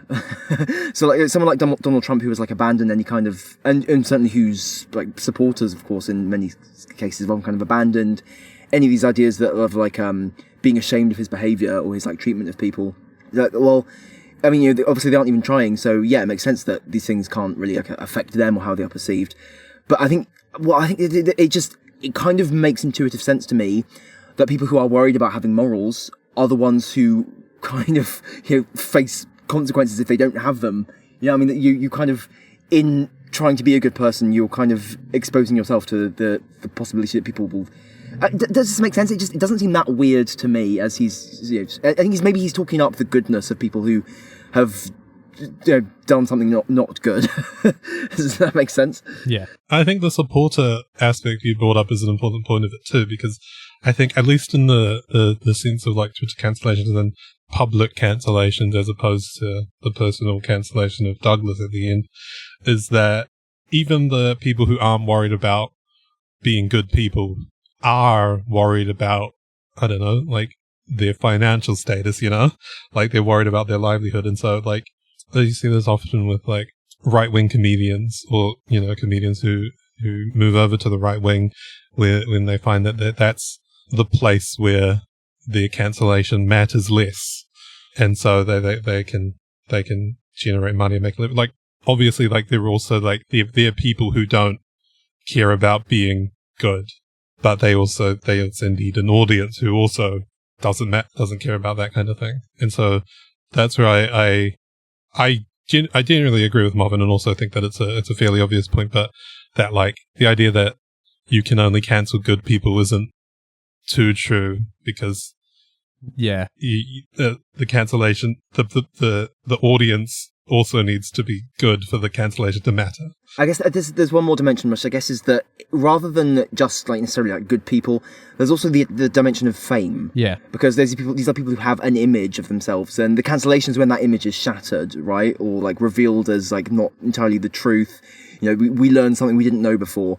So these people, at the end of the day, you don't have to be famous, actually. Lots of people in the world aren't famous at all, or well-known at all. And things won't really affect them at all. It's very unlikely that they'll affect them. So in a sense, in becoming famous, you kind of cultivate an image of yourself for mass consumption, on huge, everywhere. So that in another sense, rather than just aspiring to decency, you're also aspiring to everyone, the entire planet, seeing you as a decent person, which is actually quite rare, all things considered. So it's like you're kind of also stacking the deck against yourself. Yeah. I see this a lot. The fame is an interesting point. I see celebrities mishandle this all the time. And I think this is completely separate from morality, but just the kind of positioning of how you react to would-be cancellations or whatever. Often celebrities rush to apologize if something's come out. Like if an accusation, whether it's true or not, has come out, a lot of celebrities will rush to apologize or over-explain or say this didn't happen or I'm sorry that you felt this way or whatever, which is just in brutal realpolitik terms, it's the stupidest thing you could possibly do. Because like the show points out, you're pouring oil on the fire through actually signal boosting it in the first place. And also you're kind of signaling maybe deference isn't quite the right word, but you're signaling you're kind of submitting some kind of power to the mob or to whoever, basically. You're saying, I care about what you're saying right now, and I would like you to stop saying it, so I'm trying to alter my behavior in a way that you'll stop saying it. But that's throwing meat to the sharks, isn't it, as well? So I think it's interesting the way the show, and this is kind of how Madeline gets one over in the end to Toby, is, the threat of, I could put this out in the media and you wouldn't want that to be there. It's just interesting the kind of power plays going on there. I guess I don't agree with Moffat that only good people can be cancelled because only good people care about it. But I would agree that there's a type of submission not every celebrity will play to that kind of has to be in there for a cancellation to work. Most types of them anyway. Because a lot of celebrities I've seen will just completely ignore something and it kind of goes away. If they never respond at all, and if the media doesn't, if responding at all is pouring oil on the fire. And so there are lots of quite bad would-be cancellations I've seen where I think the celebrity does the very smart thing of completely ignoring it, never responds to it ever, and eventually it's just kind of gone. Because only the sorts of people to keep up Moffat hate blogs or whatever are going to still be talking about it, and everyone else will have moved on to the more exciting cancellations or the next media cycle thing the celebrity did. So I don't think it's quite connected to morality, but I think it is connected to maybe how good their agents are, and it's a pretty bad agent in this show. Yeah, the point there is that what Moffat describes as an aspiration to decency is not always an entirely sincere one. It can often be more an aspiration to protect, preemptively protect, defend themselves, defend their image, defend their fame, all their assets and everything that they have, their property. Moffat, we'll talk about power dynamics. He made an interesting. He said this in an interview, and he said it in the ITV press pack where he describes. You remember Series 10, 2017, Doctor Who, puddle girl, Heather? Yeah. That actress is in this show as Sheila River, Alex Kingston's assistant. And Moffat characterizes her kind of chastising of Sheila. Sheila? Yeah. Sheila as bullying. He says, we all know the regular types of bullying, but there's a scene where Sheila's assistant is bullying her, who's exercising the power there, and that he's very fascinated that when you get a bunch of people in a group, the ways people kind of twist or poke at each other evolve in fascinating ways, and it's not always completely aligned to the regular power dynamics. But not the obvious kind of bullying, which I'm going to beat you up later, but there's also, the scene with Sheila and her mad secretary, her mad PA. Who's getting bullied there? Sheila. Absolutely. That's a kind of bullying. Everybody, and Sheila gets bullied quite a lot, and then she bullies the entire nation in retaliation. I find that was the thing I was most keen to write about. But what grand conclusion I have reached, I don't know. There's a guy driving a car and he makes a gag. Yay! I've seen some people really freak out at that.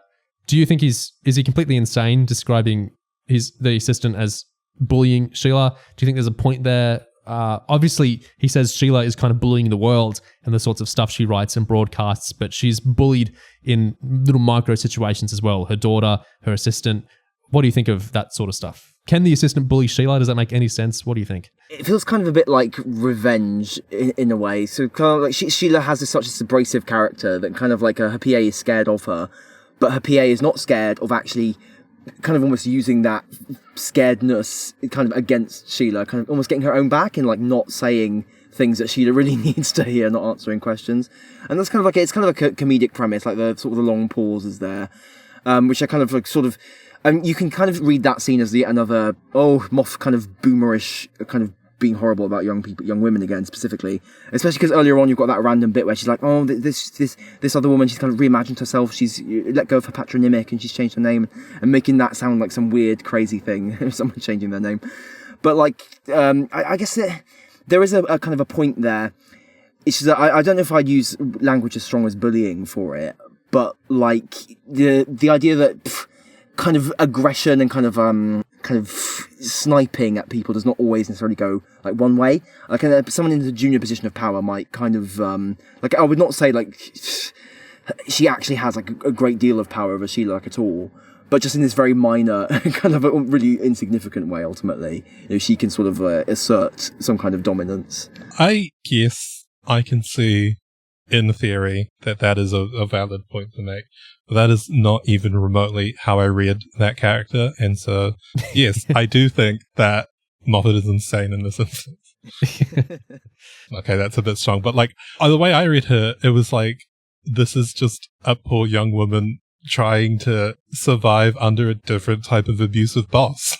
That like, yeah, I was like, oh, this like poor woman has to like, this is what she has to do to survive under Sheila's shoutiness. And like, I'm sure that like, maybe there is some like element of like sniping or getting back at her, but like, maybe I was just seeing the best in this minor character, but I was like, maybe, she'd prefer not to have to wear AirPods and, be terrified of her boss. Yeah, I think maybe because Moff is often in this senior role, no offense intended, and kind of he identifies more with Sheila in those scenes. So this idea, like when that kind of shift happens, when the PA mentions HR and Sheila like visibly changes in that first scene they have together, and then she's like, "Are you okay? Is everything all right?" And Sheila looks like scared, like, oh fuck, I could get in trouble here if I'm like painted as an abusive boss or whatever. Yeah, and on one hand, like, well, I mean, yeah, if you're an asshole, you actually should be scared of that. So it's not actually that bad of a thing. Yeah. But Moff seems to kind of identify with Sheila a lot there, kind of like feeling, I guess. So Sheila in that position can feel victimized. It maybe not entirely justifiably, but kind of like naturally almost, because of like suddenly being confronted with having to care about this thing that she probably didn't care about before this whole concept was introduced. So like and that kind of reads almost like an attack on her, but from an objective point of view, maybe it actually isn't really. Kind of like a type of cancellation for Sheila, and so she's having to that's why she's under that like pressure, is maybe where Moffat's coming from, to not do something that would get her into trouble with her PA, is maybe where Moffat is coming from. But yeah, my very strong feeling is that it's like, in the rest of the show, Sheila's pretty comfortably, like, apart from maybe in her conversations with her daughter, where she just feels like a frazzled mother out of her depth. But like in most of them, where she's talking about like how she's like a hard ass editor who like destroys people's lives, she's quite like almost exclusively portrayed as like a sort of banal villain. And so it's just weird to me that in that one moment with her PA, that she's not, like, the intention is not that she's the same as what she is in the rest of the show, that she's not a villain in that moment anymore. When I feel like it's quite clear that that's just another instance of Sheila being a villain. I totally agree that subordinates can needle those with power over them in ways that the person with power might actually dwell on and feel hurt by, but it's kind of, who cares? Who cares, yeah. You're still the person in power. Like, this is a very minor, like, when a mosquito bites me, it has really aggravated me, and then I kill it. So, like, I'm the one with power over it there. Like, it's not really a sad story that I'm a bit itchy over that. I was the one in power there. So I think it's just kind of irrelevant what he's talking about. What I don't think is relevant is Steven Moffat's Facebook. When he talks about his Facebook, he's talking about social media, and he says, "My Facebook has a tremendously high opinion of me. I get quotes from Bertrand Russell, information about architecture, poetry, and recently science. This is the highest opinion that anyone has ever had of me, and I'm delighted by it. I've genuinely learned lots of lovely things on social media. However, and this is the critical point, the downside is not the fault of Twitter or X or Facebook or any of those things. It's the fault of the people who use it. You do not use Twitter for moral discourse or arguments about things that matter to real human beings. It is stripped of nuance and empathy and insight. It doesn't work. Social media can be fun and it can be informative, but it's not the job of the world to keep itself safe for you. It's your job to keep yourself safe in it. Do you have any social media where like the targeted ads or whatever you get like deeply offend you and insult you? I wish I got these nice ones that Moffat gets. I get ads for like the Telegraph and shit, which offend me in a way. So you could say that. No, my ads are nice. I keep getting elder care stuff, and I don't know why. I keep getting things about aged facilities, and I really dislike that. I wish it would stop. Another social media thing. Moffat's. This is in the ITV press pack, so it's very like these aren't interrogatory questions. This is the show itself talking. He's asked, has social media encouraged people to be outraged? Moffat says, yes. Television and all of us in it, me included, have created an appetite for excitement and an immediate hit of outrage and, oh my God, the way in which the headline rarely reflects the story is awful. As Sheila points out, nobody ever reads the article. You just get that big silly headline and that's what worms itself into your brain. However, we can all be grown-ups if we want. We don't actually have to be lazy and lie on our backs and feed on it all. Even among friends of mine who I consider to be intelligent, the idea has taken hold that you're supposed to join one gang or the other. But nothing could be more destructive. No argument in history didn't have points on both sides. That's how it got to be an argument. Every human being who ever lived is massively flawed and has done things that they regret. So finding those things out shouldn't change your opinion of anything, since you already knew that if you're a grown-up.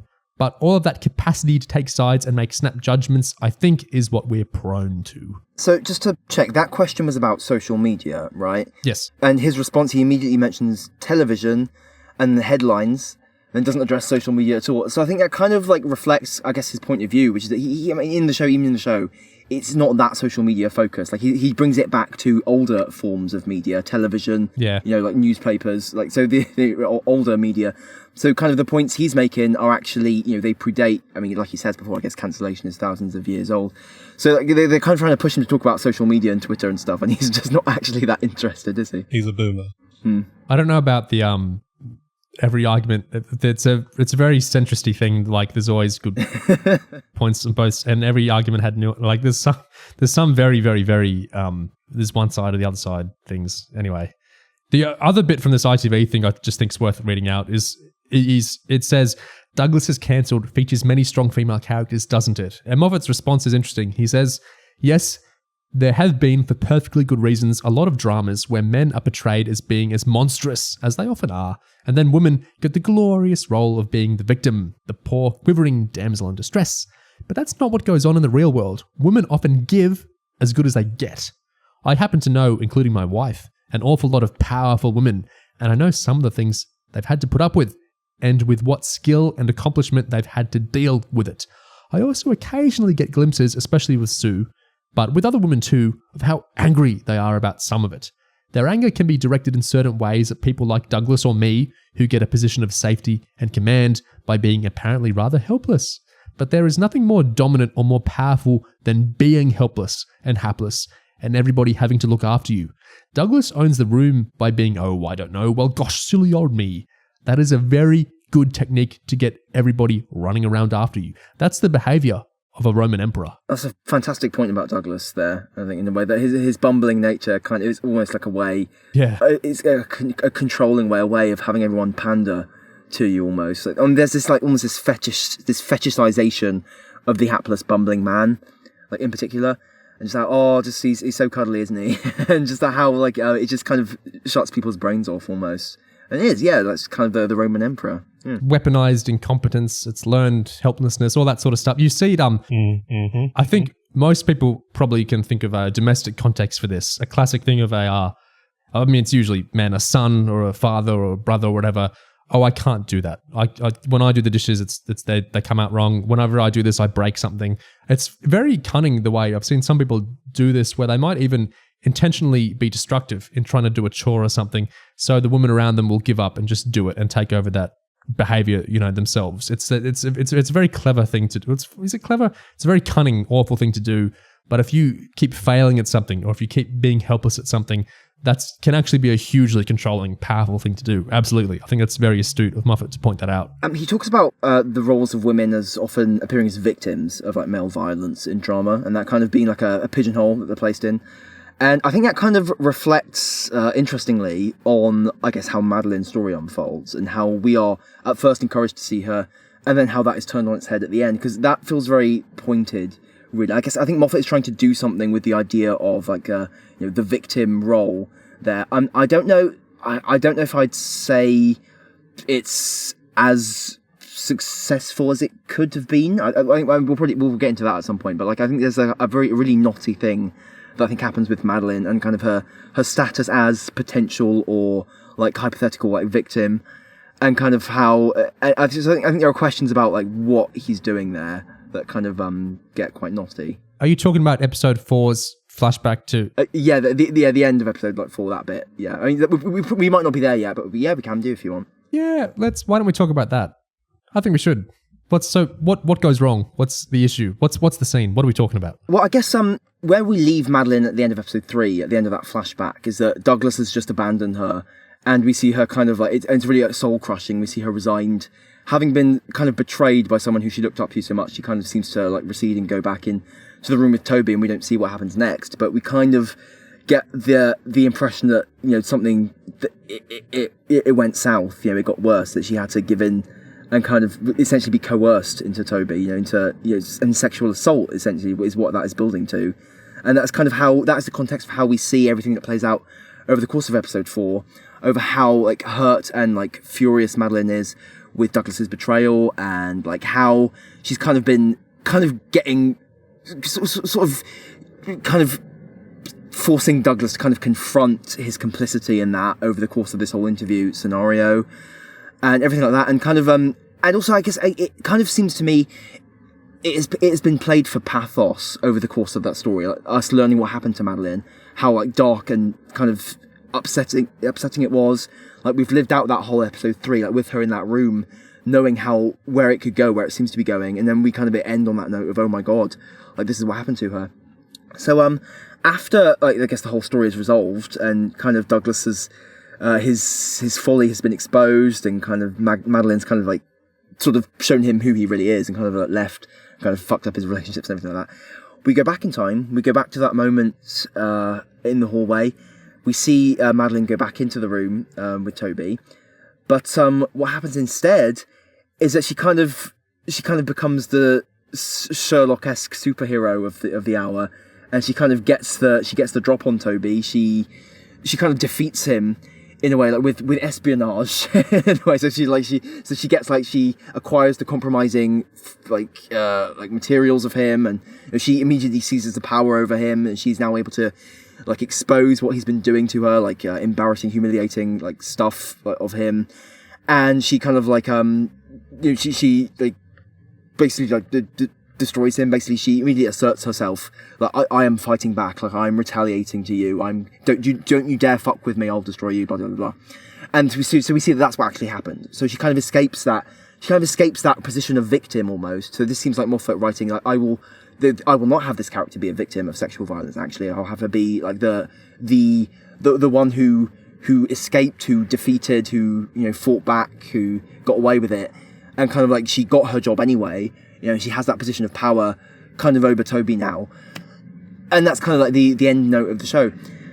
So, and I guess what it is, it feels a little bit like, the reason, it's not necessarily that it's like impossible for like that to happen, but it feels a little bit like a burst of unreality, because the previous episode feels so consciously like something drawn from reality. So to then take that and give us a twist, so that actually it didn't end the way it has ended for so many women, that actually this other thing happened instead, this heroic kind of fist pump with the air kind of empowering moment happened instead, just feels a little bit like we've kind of almost put a pin in the pathos that was being like mined or like exploited earlier. Does that make sense? Yeah. Like it feels like this is what we have here can't have the same weight that what came before had. And also in a way it also serves to kind of separate Madeline from all the victims whose story her story has been invoking over the course of that thing. That's just kind of what my impression of it. I don't want to like undermine, because that probably hit really well for a lot of viewers. Yeah, definitely. So I don't want to like just kind of like to condemn it as like a shit thing. But I think it's just kind of like there are thorny aspects to it. Yeah, I felt a similar way. To me, it reminded me of it's kind of an unsaid criticism of Moffat stories in general that I think a lot of people don't realize that's what they're getting at, but this is what they're getting at, is that he kind of sometimes can be argued to be the kind of writer who wants to have his cake and eat it too. Yeah. You've seen this a lot in, Doctor Who and stuff, where it's like he sort of wants to tell every kind of story that he can tell, even if telling one kind of story might negatively impact the meaning of another. And I, most of the time, I don't think it's a valid criticism of most of the stories, but personally, to me, that did happen here, which is that he was telling that story of, and as you say, episode 3 does, all of them, but especially episode 3 does hinge specifically on that fact that it is implied, heavily implied, that sexual assault has taken place. And then that very, second to last scene is telling a different kind of story, which is of that Madeline overpowering and taking the power back for herself, which is not inherently bad. It's just a different kind of story to what has been told, and not in the good Moffat-y way, in the sort of muddling ideas kind of way. And I guess also we've been comparing it like at points as we've been calling it almost like a fantasy kind of thing. And I guess like it's worth unpacking that, I guess, because it's not so much she busts out like Sherlock superpowers or whatever. Or maybe the part that feels a little bit unreal to me is how she's able to kind of get away with it and kind of like get the job, and everything kind of proceeds as if like it hadn't happened. Almost like, because I guess it just, to me, it feels like what she's up against here is not just Toby, right? It's this entire industry, this entire networked boys club industry of predation here. I mean, that's kind of the point being made in the show, is that this is allowed to happen. All these men around Toby like allow it to happen, kind of implicitly know it is happening, and just, kind of in their own way support it happening. And there are so many of these people. So it's like, can she actually face all of this with just compromising stuff of Toby? Like, is that actually enough? Would she actually... I just feel like if you try to do this in real life, you would have, like, hell rained down on you in one form or another. I just feel like it'd be, like, just difficult, It's just... So it just feels almost like the happy ending of this almost feels a little bit fairy tale. That's kind of how it comes off to me. Yeah, I guess it's like there's a kind of glibness to it, where it's like episode 3 was very, very intense and focused and considered about it all, whereas that scene in episode 4 is like one scene where like the majority of that story happens off screen. There's not the same amount of like care or thought put into that, and so we're just left with a lot of like, could this happen? Would this happen? Is this and like, regardless of like how, likely or possible that would be to happen, it's just like the fact that not as much effort was put into that bit than other parts of the story. Because of its position as a reveal that, you can't know happened until we see it, that means it can't kind of have like explicit consequences anywhere else in the story. So it's kind of in this little bubble. So we can't like really mind like the consequences of like all specific things about it. So it is stuck feeling glib, as you say. Yeah, that can be an issue. Of like, it's the same thing with episodes 1 and 2, where like we want the meat of the story to happen in episode 3, and so we have to wheel spin for 2 episodes.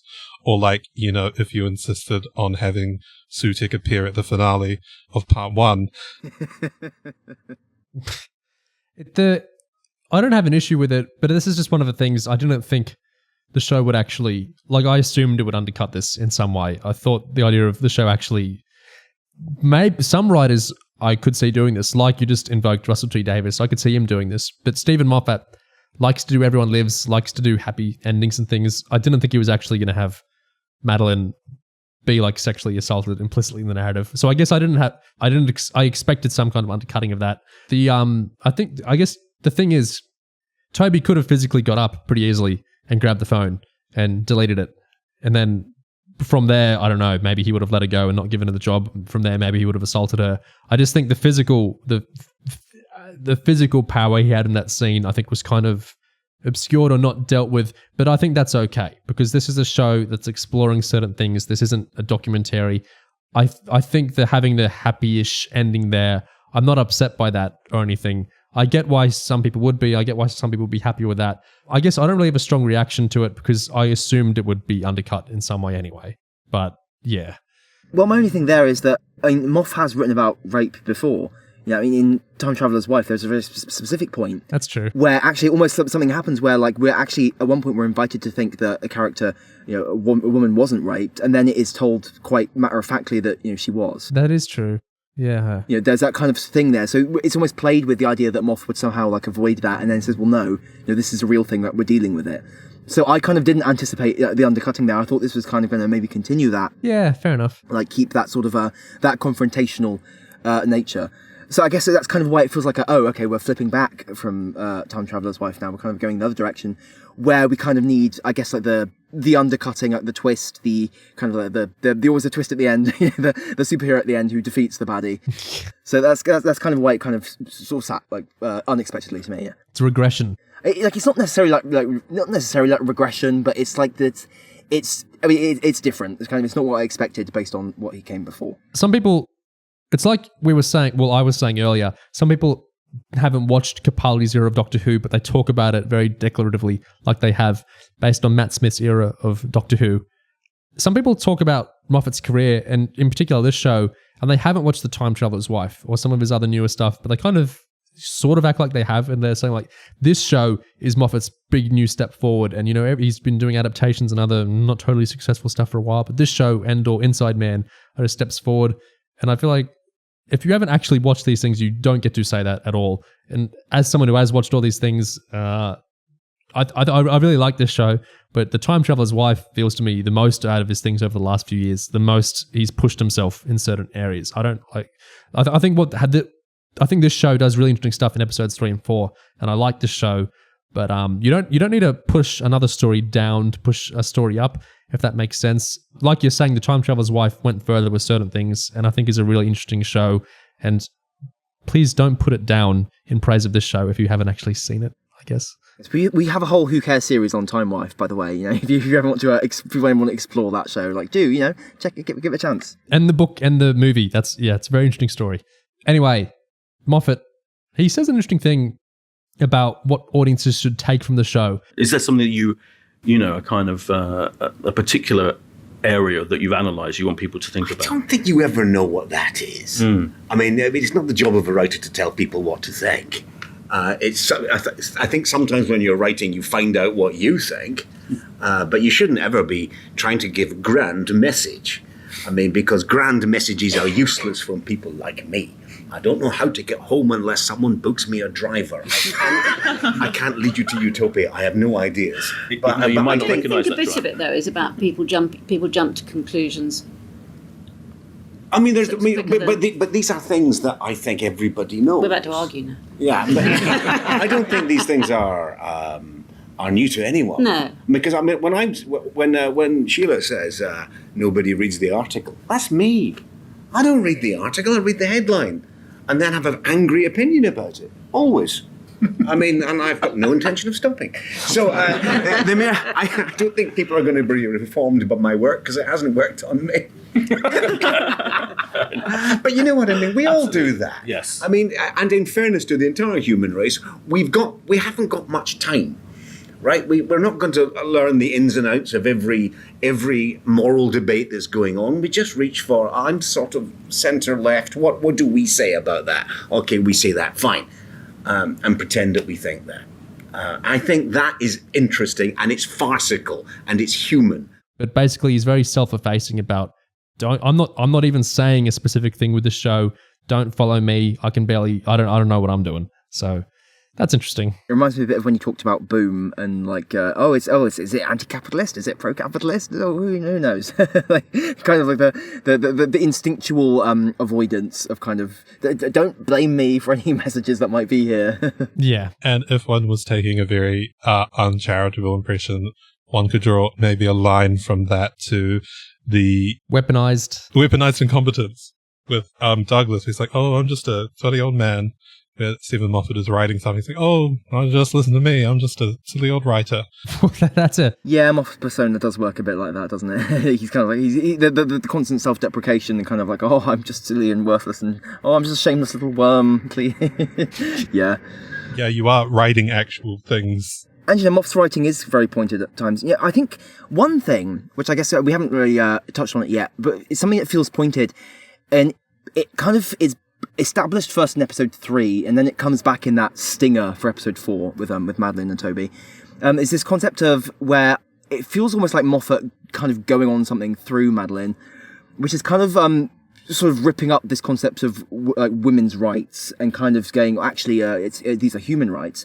And that comes back at the end in a quite pointed way, because Madeline has this kind of thing she says at the end, rather than like so she has this thing where like, okay, well, I'm a human being, I have the same rights as you, so calling these women's rights is actually patronising.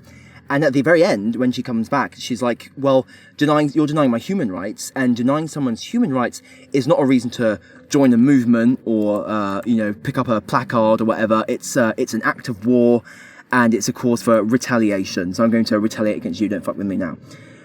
And feels to me a little bit like Moff doing some sort of thing where he's kind of, it feels like Moff perceives this as kind of like like an enlightened thing, where like he's saying, oh, this concept of women's rights is actually quite patronising. So it's actually human rights we should be talking about.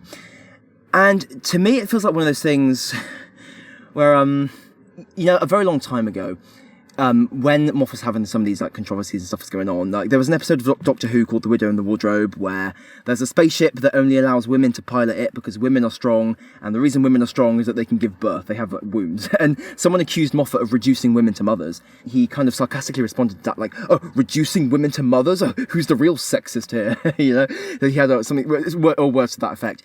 And that was a moment where he took like a point of view and he kind of interpreted it in bad faith to make his own position the most enlightened and actually the least sexist one. And it kind of feels a little bit to me with this stuff where he kind of seems to be establishing this idea of like, well, human rights rather than women's rights. It feels a little bit like almost connected to that. Because in saying that the idea of talking about women's rights is actually eliding the fact that these are human rights, it feels almost a bit like he's ignoring the bit, well, the reason that these are referred to as women's rights in the first place is that they are human rights that women are denied, like collectively, or have been denied over time. So this is why, I guess, the concept of the term even arose. So it actually is acknowledging that these are human rights, but this is a systemic problem by which women are denied. And with this whole thing of like, oh yeah, don't join a movement or a placard, you should like fight back like I'm doing, like I'm saving my own skin. It feels almost like he's giving preference or precedence to this individualized thing, and just kind of the enlightened cosmic brain Moffat version that transcends sexism and patronising of women is actually the one in his head where the idea of like a shared struggle is entirely erased, and actually this badass kind of individual superheroic fighting back is what gets like the real valor and sort of praise and adulation. Do you guys kind of see kind of where I'm sort of broadly coming from with that? Yeah. I get you. Yeah. So he just finds like, joining a movement is cringe, and actually you should just like, yeah. Yeah. I don't know if the stuff about Madeline kind of flirting with joining the Conservative Party is relevant to that at all. I wonder if that's like, I guess like, I mean, I don't want to say like Madeline is not necessarily like an avatar for Moffat there, but the positioning of that end bit in particular, with that being like the twist ending, and Madeline being like the avatar of strength and resistance there, just feels like it's weighting like what she says there with like authorial preference a little bit. In the BFI thing, he said there was a talk with Sue and Karen about how feminist or not Madeline is. Sue, when you were when the script was finished for this TV version, did you have conversations with Steven about it? From the point of view of how, as he mentioned in the introduction, you do sleep together. So any of the kind of sexual politics and all of that, did you discuss, or did you think it was all there in the script? I think it was there. I think we had a bit of a conversation about feminism. Yes, you and Karen and were talking exactly how feminist is Madeline. And because at one point she was saying, I don't really care. And you were saying, no, not quite, that's not quite right. But it also wasn't right. The thing that Madeline mostly resists is anyone categorizing her. you're a woman, therefore you're a feminist. You're young, therefore you must vote Labour. All that stuff. She just says, no, don't you make assumptions about me. But as Sue and Karen pointed out, of course she is a feminist, but she doesn't like the automatic assumption. So it was sort of picking my way through the lines on that where I found quite difficult. But I think those sequences, which you'll see in episode 3, God, what you must be thinking about episode 3. You must be thinking there are aliens in it or something. There are. It's really exciting. I think that worked well. But yeah, that was a tricky one. Yeah, that's a good point, and I think that's kind of expressed pretty well through Madeline, because ultimately, she just wants to. I mean, if the entire problem of misogyny and is that women are not allowed to be themselves, then in a way, if you're doing the whole pigeonholing thing, you're not just letting women get on with their lives and kind of pushing this stuff on them, then you're undermining the whole point, aren't you? This has nothing to do with gender, but an interesting point to do with structure, like we were talking about much earlier. Moffat says Boom is more theatrical than Douglas is cancelled. I'm not sure it's as different as people make out. You tell the story and you obey the rules of the story. In this case, it was obviously a story that whatever your possibilities were, you would want long scenes. I just did a Doctor Who where Doctor Who stands on a landmine in a crater. It's far more theatrical than anything up there. It really is. Everything comes to him in that episode. So it's you obey the rules of the story. I'm more and more interested in long scenes. I think there's a great thing that Alan Ayckbourn wrote in his book about the crafty art of playwriting, which I strongly recommend. He says of television writing and movie writing, he says, he talks about, the limitation that you can't intercut between different scenes. And he says, so what? The film and television cuts between multiple lines of action for no other reason than it can. There's nothing particularly fast or useful about it. Something like that, he says. He's absolutely right. Why did we do it? First noticed that when we were doing Sherlock. We used to do ridiculously long scenes. I mean, people didn't seem to notice, but I think His Last Vow, they go back to Baker Street in the first few minutes, and they're there for 20 minutes in one flat. It's ridiculous. So, I don't think it's as different as people say it is. So it's not so much that he thinks Douglas is cancelled, is it's from its formative version of a play and it's carried that through in a TV show. Then he thinks he just tends to like writing that way. And so that creeps into a lot of his work. And he doesn't necessarily believe in all these form divisions between theatre, film, TV should decide how you're writing something. Yeah, I guess the point is not so much that a long, sustained scene of dialogue is inherently theatrical. I guess maybe the point is more that the fact that the show itself seems to be structured from going from one to another, and kind of those are the main points. So the long scene trapped in a room with Toby, and then the long scene of the interview kind of in those two seats. The fact that it's kind of built around those do feel kind of like acts of a play in a way. You could do that very easily in a play. You've just got two locations. And, presumably the first act would be somewhere else again. But yeah, so that kind of overall shape feels a bit theatrical just in terms of how it is formatted conveniently for theatre. But it's not actually that the act of writing dramatic material like that is some theatre-specific thing. It's just that theatre is very good at it. Yeah. And in being in a physical room with the actors, as you are in a theatre, you kind of maybe feel some aspects of that even more intensely, just because kind of you can hear a pin drop in the room as that happens. Yeah, I agree. I think he's making a good point there, where it's just he just happens to be writing things. The way he writes happens to more align with traditional ideas of theatre rather than specifically he's aiming for theatrical or aiming for television or whatever. Yeah. Also, in this case, maybe part of it is that the stuff that feels theatrical is actually it's the better episodes. The better material of the show is the stuff that feels theatre oriented, whereas the stuff that's clearly kind of formatted for TV with lots of cutting all over the place can often feel redundant or kind of circular. Oh, and it is also the fact that he did write it as a play, so yes. Have we missed any big things? Is there anything stylistically with the acting or the music or anything we might want to feel it's worth bringing up at all? Well, the music, the director Ben Palmer talked about, they used a lot of Succession temp tracks, but David Arnold was meant to, some of the stuff's pretty close, some of the stuff is very much his idea.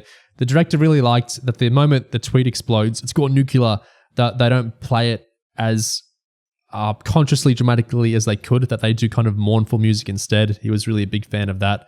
It's gone nuclear. What has? The tweet. What happened? Are you in a restaurant? If so, please step away from the table. What happened? Madeline. Madeline and Douglas join me now. It's such a success Live as Six has been. You must be thrilled. But the director in general talks about Succession as a big reference because Succession's got a very naturalistic look, and it's got a very tight control of. It's kind of a comedy, but it flips to very intense drama very quickly, and that's a hard thing to track. The director says it was tricky that Karen and Hugh Bonneville they're very comedic actors, and so they're often trying to play things like jokes, and so sometimes you had to get quite precise in that. Can we do it another way? So the editors have the option of, a more dramatic reading of that. Yeah, and also the direction, it's interesting because episodes 1 and 2 have to be more comedically styled, and then episodes 3 and 4 are much more tracking little power recalibrations and power alignments, and so we get a kind of different visual language evolves in episodes 3 and 4. It's kind of interesting in that way, how things shift. Yeah, what do you guys think of that stuff? I noted the same, and I also noted there's lots of big brassy, jazzy stuff in the first 2 episodes, and that completely falls away in episode 3 and 4. And I was just thinking about how much they feel like 2 different shows, how like every aspect, the writing, the visual language, the directing, and the music, it's all like everything's like very subtly switched up so that they feel very different. Yeah, it kind of, in a way, I felt myself wishing that forced jauntiness from episodes 1 and 2 fell away even more, because like in episodes 3 and 4 you've still got that kind of bombastic jazzy end credits music, you've still got those fucking mid-credit scenes with the driver, which I found powerfully unfunny. And I really don't know. I felt just by being in episodes like 3 and 4 at all, like they kind of undermined the seriousness. Like, stop! We're not that show anymore. You made fun of that whole comedy show, like in figures like Morgan, having them there. Why are you still persisting with this kind of fake idea that there's any comedy here? Like, stop it, go away. Yeah. So I kind of found myself wishing that was like more toned down. Like I would have liked even more of a shift, basically. I didn't know there were post-credit scenes, so I watched them all in a row afterwards, and it was the most like dramatically like disappointing thing I've ever seen. Well, I guess this is a nitpick. I mean, my favorite actor in this was kind of Ben Miles, but I felt some of the overall like the cast and kind of like the performances and stuff, I felt a little bit. I felt could have been slightly better. Like, weirdly, like, I mean, I felt a lot of the scenes with Sheila were kind of my low lights, because I noticed Alex Kingston does this thing a lot where when she's shouting, she kind of like her head vibrates, and she kind of like, she goes to like 10 out of 10 on the intensity scale and stays there for like a whole dialogue. I'm just like, oh my God, let me go. Yeah, I just feel like it wasn't like, I felt the show overall wasn't like a huge acting masterclass, but Ben Miles in episode 3, I felt he sold that fantastically. He is astonishing. I love how it's like an evolution of Patrick from Coupling I talked about earlier, which I love, but it's just, he's so, everything he did in episode 3 was just fantastic. And also the way I wouldn't call him likable in episodes 1 and 2, but the way he kind of orients is submissive to what Hugh Bonneville's doing, I think is smart. And the way it's just very considered performance. Yeah, I agree that he was doing the best work here. I also love what Karen's doing a lot, especially in the harder episodes. But yeah, Alex Kingston, I think, is really suited to, how to put this? I think she's very in sync with Moff's dialogue, which sometimes does it favors and sometimes doesn't. I think she channels what he's doing in a lot of ways. You can see this in Doctor Who a lot. Other actors kind of twist the material sometimes in different ways, which can be interesting. When you say that she's very in sync with Moffat's dialogue, it's that like she's kind of sort of she lends this sort of interesting edge and atmosphere to River, that of sort of like this cheeky knowingness, and that like when she's lending a certain attitude to Sheila, it's not written in the same way, and so she's delivering something weirder, and especially since like a lot of her like dialogue is just like her shouting, and so it's like there's not as much. I don't think there's as much to sink into for Alex Kingston, and I don't know if that's like impacting anything, but like she's not as well served as any of the other cast members. So regarding Toby, what you mentioned there with the positioning of him in the first 2 episodes is kind of like not likable per se, but kind of or relatable necessarily, because I mean there's that whole scene where he mistakes his driver for his comedy guy out of what may be like some kind of racial bias or just something like that, and also just his complete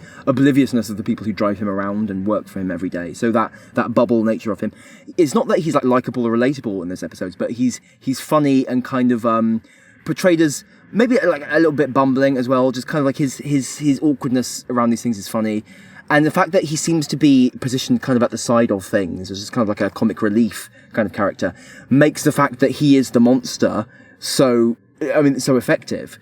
Because, it could, that could be anyone is kind of the point of that reveal. It's not like, there isn't some like really obviously signposted super powerful monster figure. It is actually just this pathetic producer who suddenly becomes like the center and is like the so I thought that was quite a clever twist. Yeah, there's a thing I really like in Moffat shows, and I think Miles really keyed into it with his portrayal of Toby here, which is that when Moffat always does these reveals of what the story's actually about, it's not out of left field, it's not out of nowhere. It's sort of like a reframing and like recentering of things that kind of were already there in the background. So it's like the way he treated his driver and stuff, and the way there's like at the time they're played as like jokishly, but like there's an undercurrent of like, oh, Toby kind of is not the greatest guy. And so that like when the reveal comes, and I think this works really well with how like the point about like he's the monster and he's a normal guy. I think his performance really carries that across the both episodes, that when episode 3 happens, it's not a shock. It's just sort of an uncomfortable, oh God, yeah, okay. Well, at least to me it was, yeah. Yeah, it's not like his character has suddenly been changed. He's visibly the same guy, just in a different like power situation, and we see that this is actually who he's always been, and we just weren't like actually seeing it properly. Yeah. Thank you for putting that into actual words. So, where do you want Moffat to go from here after this show? What do you want next? Tarzan. Still.